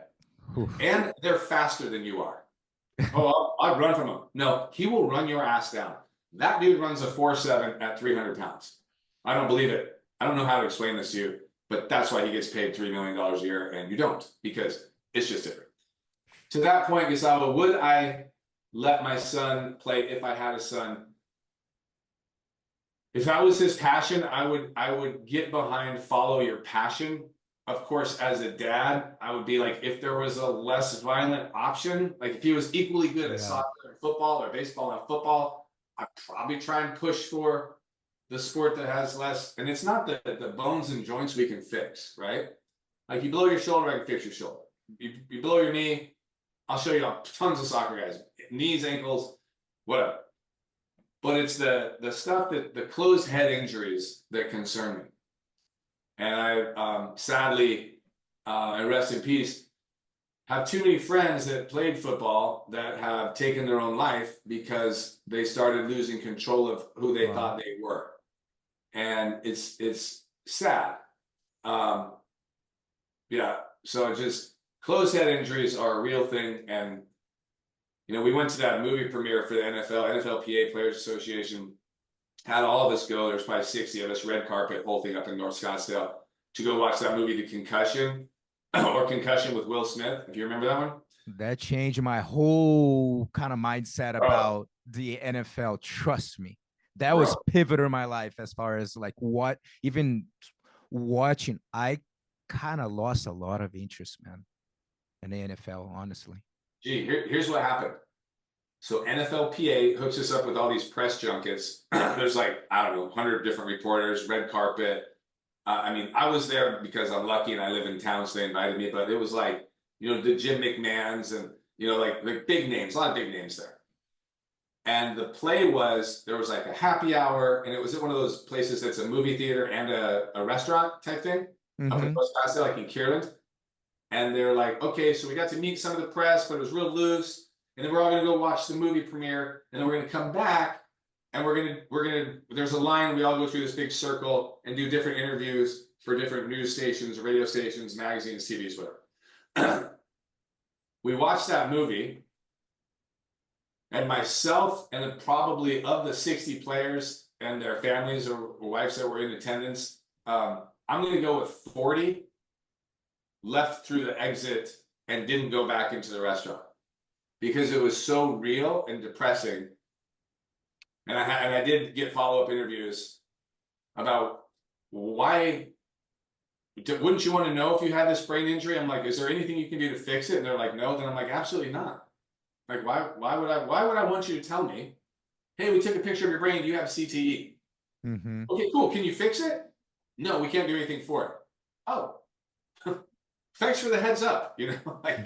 Appreciate that. So it was, to your point, it was disheartening, You know what I mean? Now, in absolute and total fairness, when you sign up to play that game, nobody's forcing your hand. When you sign up and say, I'm going to go be a mercenary and you're going to pay me for it, like that's a contract that you sign. Do I think that they should do more for players afterwards? Absolutely. For those of you guys that know about the lawsuit, let me tell you if you're interested in this is how you make money. If you play in the NFL and you got vested, which I got vested, you're entitled to this NFL injury settlement if you get the diagnosis of Parkinson's, Alzheimer's, or dementia. Okay, but what about on the way there before I have a full-blown diagnosis? What if I have these issues? Nothing. But if you get Parkinson's there, here's $1 million. Great. You get dementia, here's $1 million. You get Alzheimer's, $2 million. Wow. Okay, cool. But can I get anything along? No. So maybe the new bargaining agreements are different, the players there are different, but yeah, I mean, listen, you signed up for it. It's like going to war and getting shot and being pissed about it. Like, hey, that's kind of what happens there sometimes. It sucks, but it happens. Yeah. But What really triggered me was, man, I mean, I cannot generalize, but the overall idea, they really don't care about the players. It's like, what can you do for us? You know what I mean? We're going to squeeze the hell out of you, get as much as they can. And then we're going to have some doctors to do some studies, our own doctors, okay? And then we're going to say that it's fine. There's no correlation with the ET and CTE in football. So that was like, man, that is so shady. That is not right. So that really turns me off because I appreciate football or like the strategy behind it. Oh, there's so many pieces. And I have a video on YouTube about playing jiu-jitsu like a quarterback. And I do this analogy with jiu-jitsu and football because as you play, there's a lot of similarities, in your brain. Basically, you're a quarterback and your body parts are your players, and he's the one spitting out the game. And you need to have the systems in and out, different offenses, different types of defense. Audibles can do shit. Audibles, where your key points are everyone in position. Okay, if you're not, probably is gonna compromise the success of the play. Or like I said, or sometimes who you playing with is a white belt with a world-class black belt. Is that an NFL against high school? The guy barely needs to get out of the floor to jump and then kind of get away, just move out of people. So anyway, so there's a lot of like awesome like game strategy, but definitely it's a difficult one. I have two topics that I want to talk with you. One is your journey. I'm very familiar with triathlon. My brother has been doing for over 30 years, done Ironman, Ultraman, 24-hour marathons. He lives in Portugal, and he's actually one of the sporting teams. What's the name? It's sporting club. That's one of the famous soccer teams there. They have a triathlon team, so he's one of the coaches there. cool. My actually niece is involved with. She swims, but she loves it. Like, she's a little different building on her mind. It's definitely different. She already put in a fridge, and this is like my brother does a great job of like not pushing. She's just is everything my brother does. So she having her fridge that she put in her mind she's going to be an Olympic athlete through Portugal, and I believe because she's definitely built a little different. But anyway, man, I remember when you got involved with triathlon, suddenly you're just like, I'm going to do an Ironman. I was like, okay, that was random. So how was that? How fast was that decision? Dude, that's funny because that is exactly our time frame. So what had happened there was I was asked to be the medical director for the PF Chang's Rock and Roll Marathon, which happens in Arizona every year. And to be the medical director, I was a triage doctor, so I would stay at the finish line and I would watch people finish, and I would say, you go to the tent, you see the doctor, you go get your medal, and kind of like pushing people in different directions. You go support them, let's get an IV here, whatever. But what happened on that day is because I'm standing at the finish line, I had a world-class spectator view of watching the participants running towards me for their last like 100 to 200 yards. And I could see that life achievement passion in their eyes. Like the pros are one thing, but the amateurs, the guys that are like, this is the hardest thing I've ever done, and I'm about to finish it. That I just ran 26 miles. I never thought I could do this. Like, oh my gosh, like I just overcame some massive barrier in my life. I got so far out of my comfort zone that I've physically grown in real time. Like I've never run 26. Most people that run a marathon, their first 26-mile run is the marathon, because training, nobody really runs past 15, 16, 18s, right? So they hit that and their family's there and they're just like on cloud nine. And I remember sitting there and saying, that look in the eye of these athletes, I don't have that right now. I want that. So I'm going to do a marathon. And I thought about it. And this all happened in like about a 12-hour period of time. I decided, well, how hard is it to do a marathon? And then I was there till the end of the marathon. And I was like, people have 8 hours to go 26 miles. I'm like, I could walk that. Huh, what else is there? And somebody else goes, you can do a triathlon. I was like, what the heck is that? Well, you swim, and then you bike, and then you run. I said, okay, cool. Like, what does that look like? And it's 100-meter swim, and a 10-mile bike, and a 3-mile run, and it's a little sprint, and get you into it. And I was like, yeah, but I don't think that'll move the needle. So the first triathlon that I signed up for, not the first one I did, but the first one I signed up for, I go, what's like the biggest version of this? Some dude's like, there's this thing called Ironman. I was like, I'm going to do that. So I went and signed up for the Arizona Ironman, which was about 7 or 8 months away. And I was like, I'm going to do an Ironman. Sounds badass. And so I literally, dude, I go to the pool, like 2 days later, I'm all jacked up. I'm working out all the time, still 240 pounds, 250 pounds, like look good, whatever. And I'm like, I'm gonna do this swim thing. And I look over and there's a lady in the lane, and she's a larger lady, maybe 200, 220 pounds. And she's just cruising, just lap swimming back and forth, like a cool breeze on a summer evening, just float. And I was like, look at her, look at me. I'm a super athlete. People used to pay me to do this stuff. Dude, I jumped in the pool and swam to the other side of the pool, and I was like, Lord help me. I can't breathe. I can't feel my arms. I'm choking to death. There's water's coming out of my nose. It's coming out of my mouth. My arms were like black. I was totally hypoxic, and I went into like panic. Nah, I can't swim, and I'm supposed to swim 2.5 miles in Ironman in open water with 2,000 other people on top of me, and I'm freaking out. I just swam 25 meters, and I think I'm gonna die. So I get out of the pool right there, one lap.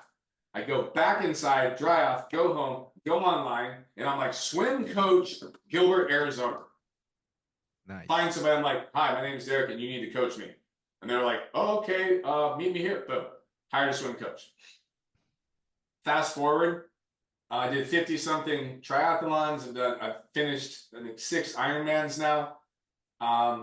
And the swim went from the day where I couldn't swim to swimming the English Channel, swimming Alcatraz, multiple open ocean distance swims, etc., to now where swimming is what my most peaceful.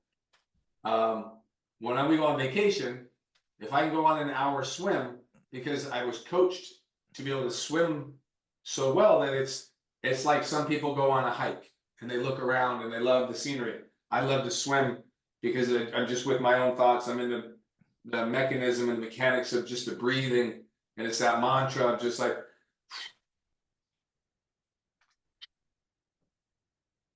and like my brain just it lets go, and it is really a fun spot for me, right? So yeah, and to your point, Gustavo, I remember talking to you about it. I was like, yeah, I'm gonna do this triathlon, I'm gonna do this Ironman, and you were just like, you're crazy. And you're looking at me like, you're 240, 250 pounds. What's the furthest you ever run? I'm like, I did like a half a mile once in track. I don't even own a bicycle, and I just hired a swim coach yesterday. Well, when's your Ironman? This is like in 6 months. It's interesting because I remember back then I told my brother it's like 6'1", 150 pounds. You know what I mean? Like he's like super slim. So I told him like, yeah, my chiropractor is gonna do it. And then I said like, your size and stuff was like, well, he's going to suffer a lot. Yeah, He's carrying a lot of weight, a lot of like suffering. yeah, for like the water and then the water, it's crazy. So now we talked about, if it doesn't challenge, won't it won't change you. What do you think that change you from that journey, that journey of a few years of triathlon? Sure. So to make it hyper simple, and I teach on this point a lot. So to keep it hyper simple, if you're listening right now, I want you to imagine a blank sheet of paper, and in the middle of that sheet of paper you have a black dot, and that black dot represents you. And now I want you to draw a big circle around it, so that black dot's right in the center of the circle. That circle you drew around it is what we call the margin of your experience, and you can make that circle for anything in this life: your faith, your family, your fitness, training, jiu-jitsu, da da da da da. But that circle, whatever you label and draw that circle, is the margin of your experience, is the furthest that you've ever gone, right? So if this is my running circle, and I'm the dot in the middle, and the line to the outside of the circle is 5 miles. 5 miles is the furthest I've ever gone, right? So 5 miles is 100% of my effort. Well, on the day I go 6 miles, I got outside my comfort zone, and I achieved growth because now I just moved that further away. So my margin of experience expands. So I have measurable growth. So it's not just etherical and talking about it. And every time I do that, if it's by 1%, 1%, 1%, you can imagine that right now, if 5 miles is my 100%, but over time I become a marathon runner, what does 5 miles look like to me now? My circle's this big. 5 miles, I don't even tie my shoes for anymore, because I pushed and pushed and pushed and grew that circle bigger and bigger. And this is what we call, and you hear this all the time, personal growth. But people don't ever quantify, what does personal growth mean? It's just a big term that floats in the ether. Personal growth is measure where you're at and then expand it. That's growth. So if it doesn't challenge you, it won't change you. You can't change inside the comfort zone, right? If you're training as a white belt with a gym full of white belts and it's all white belts, guess what? You're going to stay at that level. You're going to challenge yourself when you're like, I want to go play with blue belts. I'm going to go play with purple belts. I'm going to go start dropping into other gyms. Hey, you want to get super uncomfortable? Just go randomly drop into other gyms during the open mats. Keep your mouth shut and just see how you do, right? It's uncomfortable. Now, Gustavo, that's not uncomfortable for you because your bubble is so big in the jiu-jitsu world that, like, competing internationally, competing at anywhere, running a seminar, dropping into anybody's gym on planet Earth, it is so far inside your circle that for you, it's hard to get further. So I look at you and say, hey, if I was coaching Gustavo and you're like, hey, how do I expand my jiu-jitsu circle? Well, it's probably not more jiu-jitsu, Gustavo, because you've done more than pretty much anybody I know on planet Earth. But now what you do is you say, I'm going to expand my jiu-jitsu circle by bringing it to the impoverished. I'm going to bring that down to Brazil. And I'm going to bring the sport to people that don't have the ability to get to it. And I'm going to run charities to bring resource to them. And I'm going to talk about it and I'm going to podcast about it, because the physical line of what Gustavo can do in the sport of jiu-jitsu, it comes like, how much higher can you go up the food chain than where you're at right now on the physical side of what you do?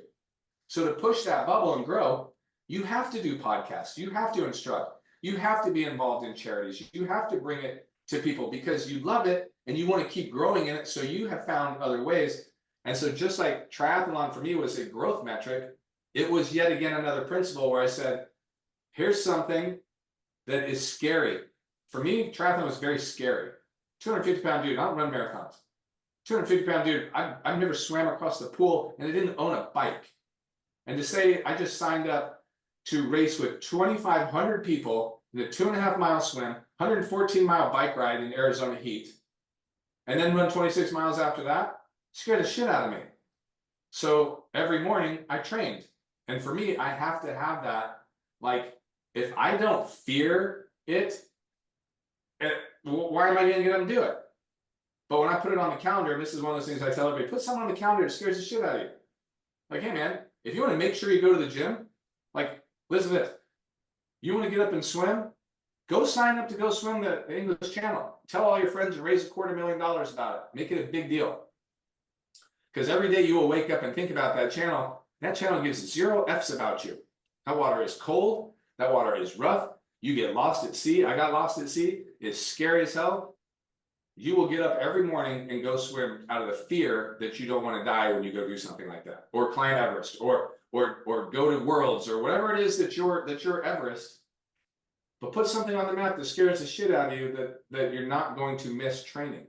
And that's just called getting out of your comfort zone. The comfort zone is your dot to that line.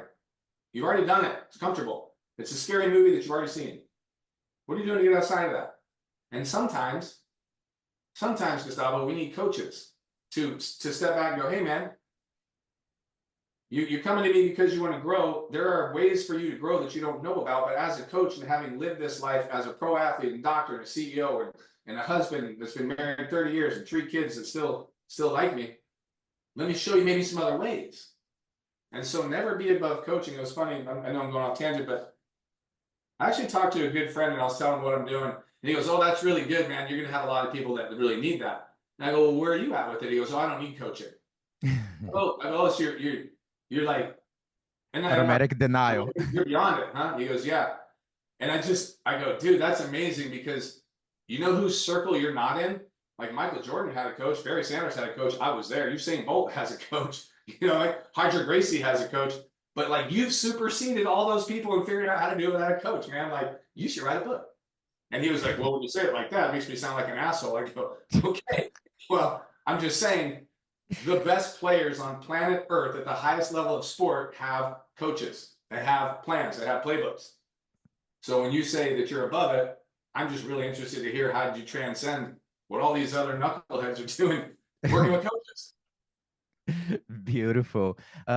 Man, for people who are listening, all the, I call the hardcore listeners who have listened to, what is this, 149, I believe?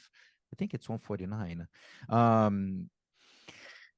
There's I always share some quotes and some stuff that I like, and there's one that people have been listening for a while. They probably at some point heard me saying, if you're looking for a big opportunity, accept a big challenge. And that's kind of, since I was a teenager, not exactly these words, but kind of guide me in a way. And I always mention, like, for you who are listening right now, think about some of the biggest challenges that you ever accepted in your life. And regardless of the outcome, maybe it was a desired or undesired outcome that happened after, and the undesired outcome, for sure, there is a massive opportunity for growth for whatever that is. And sometimes when it's, especially not necessarily, but like especially when it's a positive, now the opportunity can present itself as another challenge, another stretch. Like, oh, this goes right here. So I always been working on some new project too, for mental coaching and stuff. And I was writing about exactly this quote, and how it just, every time when you look back, it's just like a massive challenge. Unless you want to be in completely denial and blame or the undesired outcome or whatever, but there will be always would be opportunity for growth. So it goes exactly what you're talking about. From everything, there's like, dude, there's so many opportunities for growth with this. And another challenge that you accepted that I remember is like, okay, now Derek is doing something new. That was with the boot camp. Yeah. Yeah. So just share with us about. You guys have on this podcast. Yeah, it might have to be my. It might have to be a part B. Yeah. I think maybe my longest one so far maybe was now 40, 45. But like I said, if there's good stories, there's things that are going to inspire people to like, oh, wow, like I should challenge myself. I should look for something. And I feel like when I feel like I'm not in the same mood in general. I feel like there's always something missing. I think probably ADD is part of it, but I'm always involved with something too. But I definitely feel that need of, that's how, first, like I said, like you didn't know about jiu-jitsu. Now you're aware of jiu-jitsu. Now, like, oh, I'm going to try a class. I'm going to do multiple classes. Oh, I'm going to do a tournament. So it starts to kind of like little by little. In my case was like, I want to upgrade this challenge. I want to do a tournament. And then after that, I was like, you know what? I think I want to do this for a living. So I'm updating. It's not just my hobby. Now I'm upgrading this. I'm gonna move to another country. You know what I mean? It's like this whole thing Yeah, is man. just all with the foundation of jiu-jitsu can be done with anything. So yeah, so tell us about the boot camp experience. Yeah, so triathlon. So I got the bug, right? And so I went over and did this race called the Super Seal in Coronado, which is where NSW, Naval Special Warfare, and SEAL teams train. And they have buds and Hell Week and all that kind of stuff. It all originates out of Coronado, out of the Navy base there. And they were putting on a triathlon called Super Seal, which is a half Ironman distance, so half of the Mm-hmm. Ironman length. And I was in the first heat called the Clydesdales, which is the, funny thing, man, I won the Clydesdale division at an Ironman race and they gave me a big trophy. And I called to say, like, hey, how do I get my Kona spot to go to World Championships? The lady's like, hey, we only have the Clydesdale division to make big guys enter. It's not a real thing. So, okay, cool. But anyway, so I go and I win this half Ironman for my division. And it was one of those, it's funny we're talking about swimming. The swim was you swim out, I don't know, a couple hundred meters, and then you swim along the beach for a couple hundred meters, and then you swim back in, and then you run along the beach for a couple hundred meters, and you do that like 2 times, this big box. And I think it comes out to like 1.2 miles, which would be half of an Ironman swim. And the heat that I was in was a bunch of SEALs that were there that were actually doing the race as well. This is called the Super SEAL, the Frogman, all that kind of stuff. And I was in that heat, and we all swam out together, and like they're better swimmers than me, so they were advancing, and then we turned the corner, and we're all kind of like, oh, I'm a pretty decent swimmer. And then on the way back in, I end up catching a wave and literally rode the wave past the whole crowd. And I get out, and there's like one person in front of me. I'm like, I'm world class. And right across the beach, all those guys catch back up to me. We go back out. I fall into like the middle of the pack again. We make the corner and we come back in. And I, again, same thing, same wave from like hundreds of yards deep, just going to this body surf mode and just hold my breath. And this wave in Coronado just drives me all the way into the beach. And I get out of the water. And if I wasn't the first person out, I was probably the second. And I remember running past a bunch of military guys that were all, geared out. I didn't know anything about SEALs. I'm not a SEAL. I wasn't in the military. And I go about the race and blah, blah, blah, and I finish it, and I end up winning my division. And during the awards ceremony, this guy comes over, and an officer is in his whites, and he's got his trident and his SEAL stuff, and hands me this big plaque, the Navy SEAL, triathlon, frogman, whatever, winner, blah, blah, blah. It's really cool. And we get to talking, and he's like, hey, do you ever think about being a SEAL? And I was like, well, of course, every guy does. We all want to be a pro athlete or a SEAL. Like we kind of do this.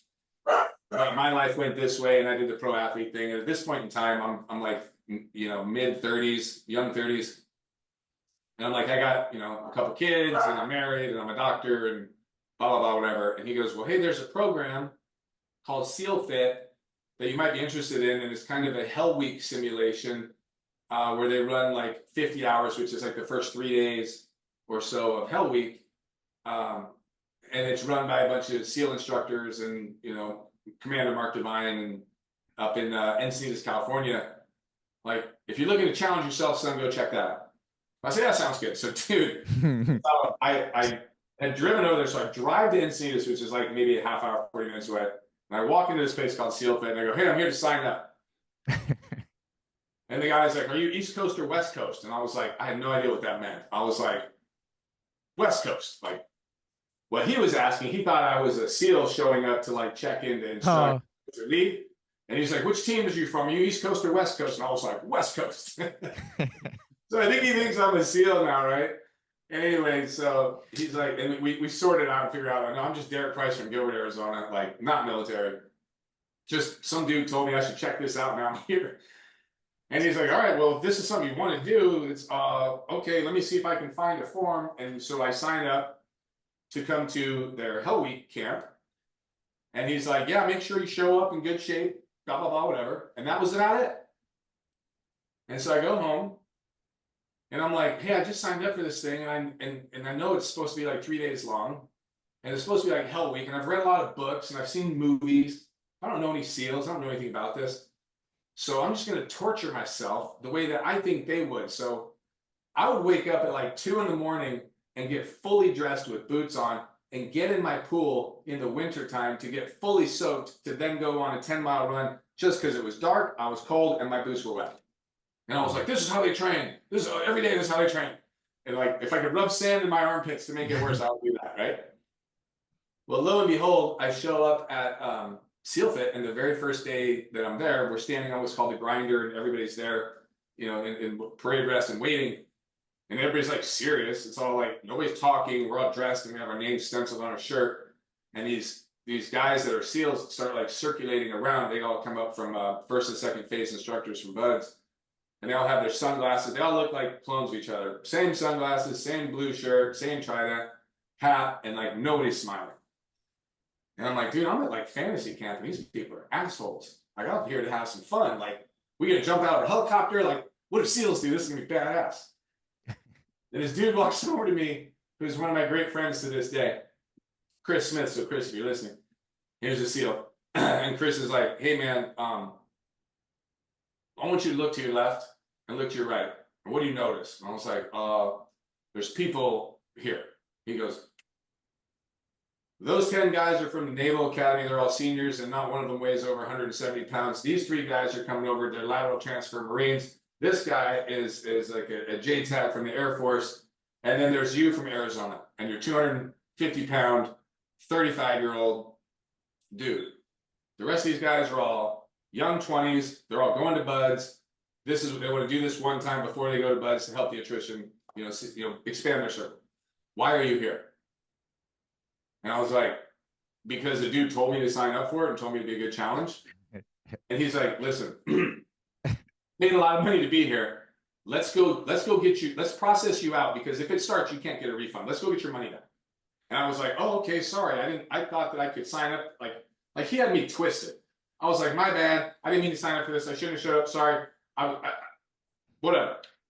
So as I go to start walking away, the other students are yelling at me going, he's messing with you. He's trying to get you to quit. And don't quit. And I was like, wait, what? Wait, what's happening? And then boom, fireworks, hoses, and craziness. And then like basically 2.5 days later, I didn't win a single race. I was never the first guy anywhere. But inherently, maybe being older, maybe being a father, maybe being whatever, whenever I would finish something, I would just turn around trying to help people out, because it wasn't for bravado or show. It's just what we do, right? It's just what we do. Just help people out. Be nice, be calm, help people out, help make decisions, calm everybody down.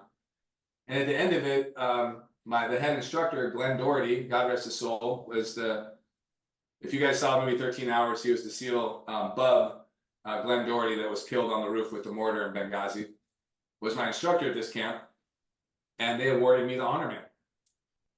And with that came like, hey, we're gonna call and get you an age waiver and get you a BUD/S billet. And I was like, I don't want to be a SEAL. I'm a doctor in Arizona with kids, and I appreciate it.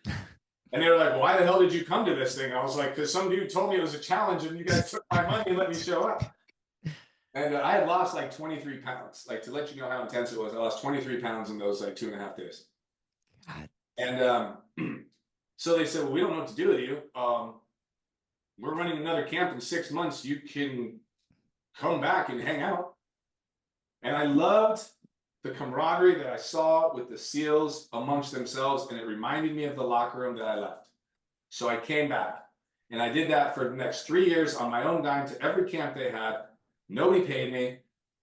I showed up, I scrubbed the shitter and brought people coffee. I just wanted to be around groups of people that were tight like that. And over time, I started taking over evolutions, and then I started taking over shifts. And then by the end of it, I ended up being the senior cadre and orchestrating and putting together about 27 of the Hell Weeks over at SEAL Fit. And then that's opened up a whole nother side of the world where I have this weird, diverse friend set of a bunch of SEALs and team guys. And yeah, we shoot guns all over the planet. And like, if anybody's interested, I have like 2 spots left for Executive Adventure Co.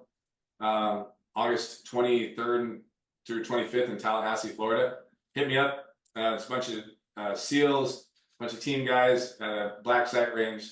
Anyway, Point being, I didn't know what the hell I was getting into, but I trained really hard, and because I pushed myself in my mind, I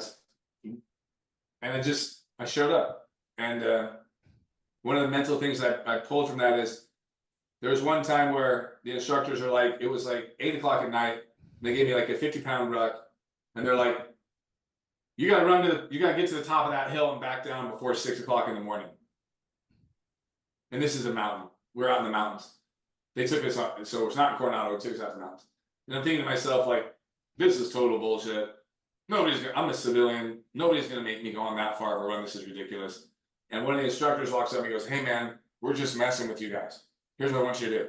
It's only 2 miles. We're lying to you about the fact that it's like 10 miles up, 10 miles down. It's only 2 miles, but we just want to see who's willing to put out. So I want you to stand out by running as fast as you can to that 2 miles and just beat the shit out of everybody.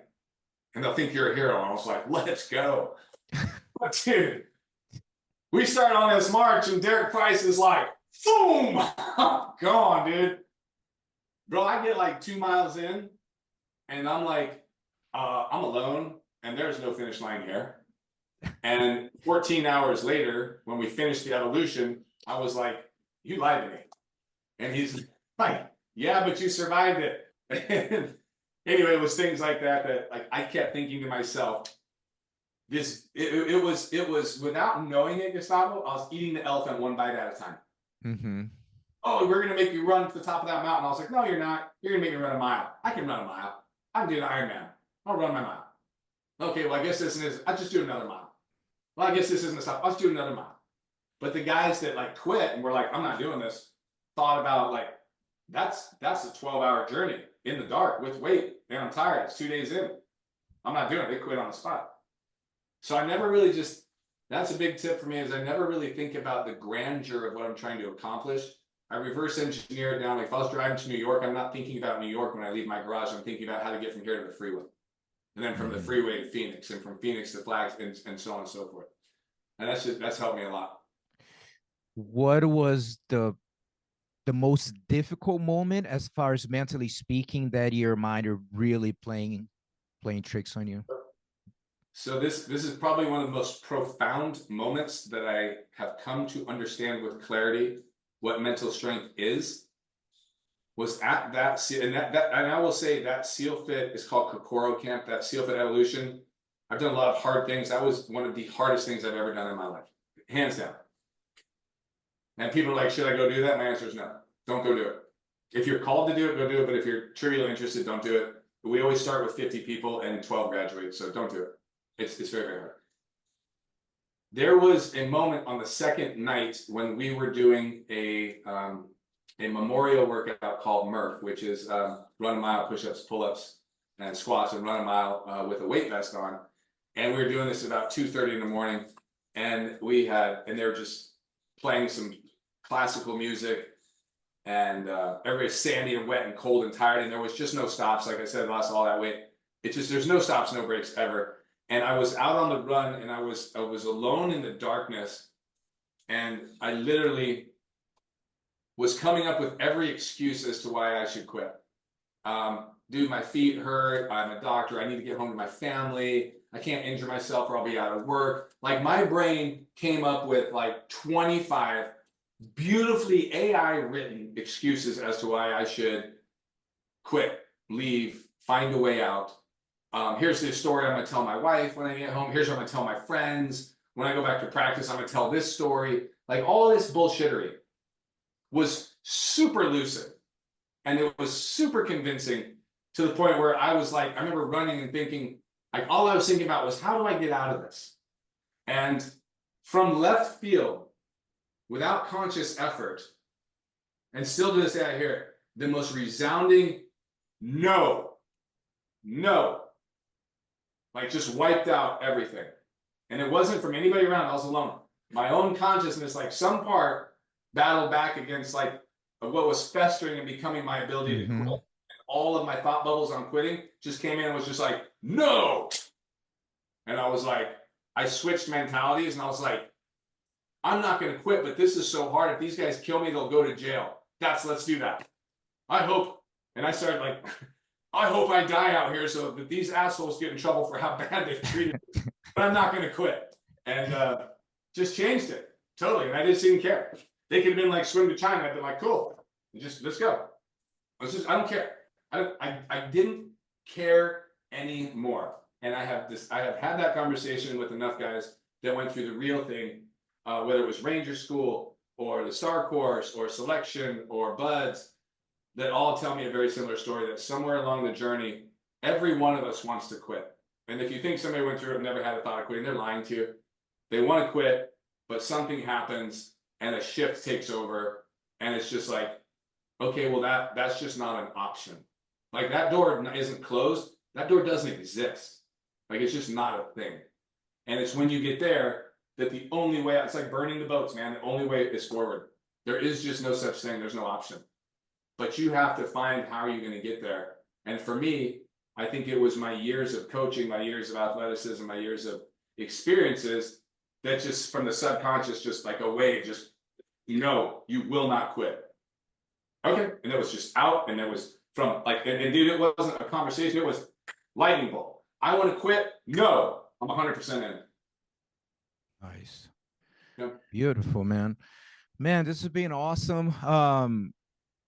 To wrap up, I want to know what is exciting going on with Factor Foundation. What's some of the plans that you have ahead? How people can learn more, get in contact with you. So what you got? Yeah. So first and the easiest way is follow me on Instagram. I still do it on my personal page, Derek C. Price. Follow me there. I put all my stuff out. Faction Foundation is thefactionfoundation.com. You can check out the website and see what we have going on. I invite any and everybody to book a discovery call with me, have a conversation. We have to suss out, is this right for you? But also, are you right for this, right? This is a two-way street. I'm very particular about like who the group is, because that's part of my deliverables, making sure that when you show up, that you're in an iron sharpens iron group. And so I have to fill that group with because some people are not ready, and that's okay. That means they need some foundation work as therapy and so forth, right? It's it's just not now, right? And I'm totally good with that. I'm agnostic to your decision. But you can go there. My Instagram, thefactionfoundation.com. And then I do have in Arizona, if you're local, October 17 and 18, I'm running a 2-day. And that 2-day summit we call the camp. And at the camp, we'll be going over how to actually build a roadmap. Think of a Google roadmap of, here's my goal in this particular pillar, faith, family, fitness, finance. Here's my goal. Let's reverse engineer it so that you walk away. Here's your starting point. Here's how you get there. And I'm going to bring in a bunch of people that are way smarter than me to coach that and teach it. It's going to be a lot of fun. It's here in Gilbert, October 17, 18. And then I will be running a crucible. If anybody's like, hey man, I want to try that Kokoro-esque type thing, but like the very light version of it. That night of the 19th in Gilbert, I'm going to run a overnight crucible. So if anybody's like, hey man, I want to see what working out from 10 in the morning and my finish line is the sunrise. If you've never done that in your life and you want to grow, start there. Wow. Man, thank you so much, Derek. Much appreciated. And I have to say, shout out to my coaches. Like, shout out my coaches. When I go to training tonight, they're going to know about it. So I'm at Gracie, Arizona, Gilbert right now with Professor Alan Sandoval and Kevin Bunyan. So those are my guys right now. And it's been a weird journey, man. Like, my white belt was with you. My blue belt was under Pedro Diaz. My purple belt came from Gaucho Jimenez. My brown belt came from John De Los Reyes at Orient in Vegas. And now I'm over here at Gracie with these guys. And I never got more than one belt from the same gym. And it's not because I'm a gym hopper, but life shifts. I move. Gyms open and close. You know the deal, man. So, Gustavo, we've been in it from the beginning. I met you when you first got here. I love you, brother. You inspire me. And thanks for having me on. Yeah, man. Thank you so much. And for all the listeners, stick around. I like to create sometimes some final thoughts of the interview. So I'm going to reflect. I have an idea where I go. And so usually I put that version, the audio version, just a little wrap up. And that's it, man. Please keep in touch. And everyone. Break the record. Am I your longest podcast? I think it might be. Let's go. That was on my checkbox. Be the talk more than anybody else. Nice. All right. Thanks. Thank you so much, brother. You guys take care. Who's Oh, thanks, brother. Take care.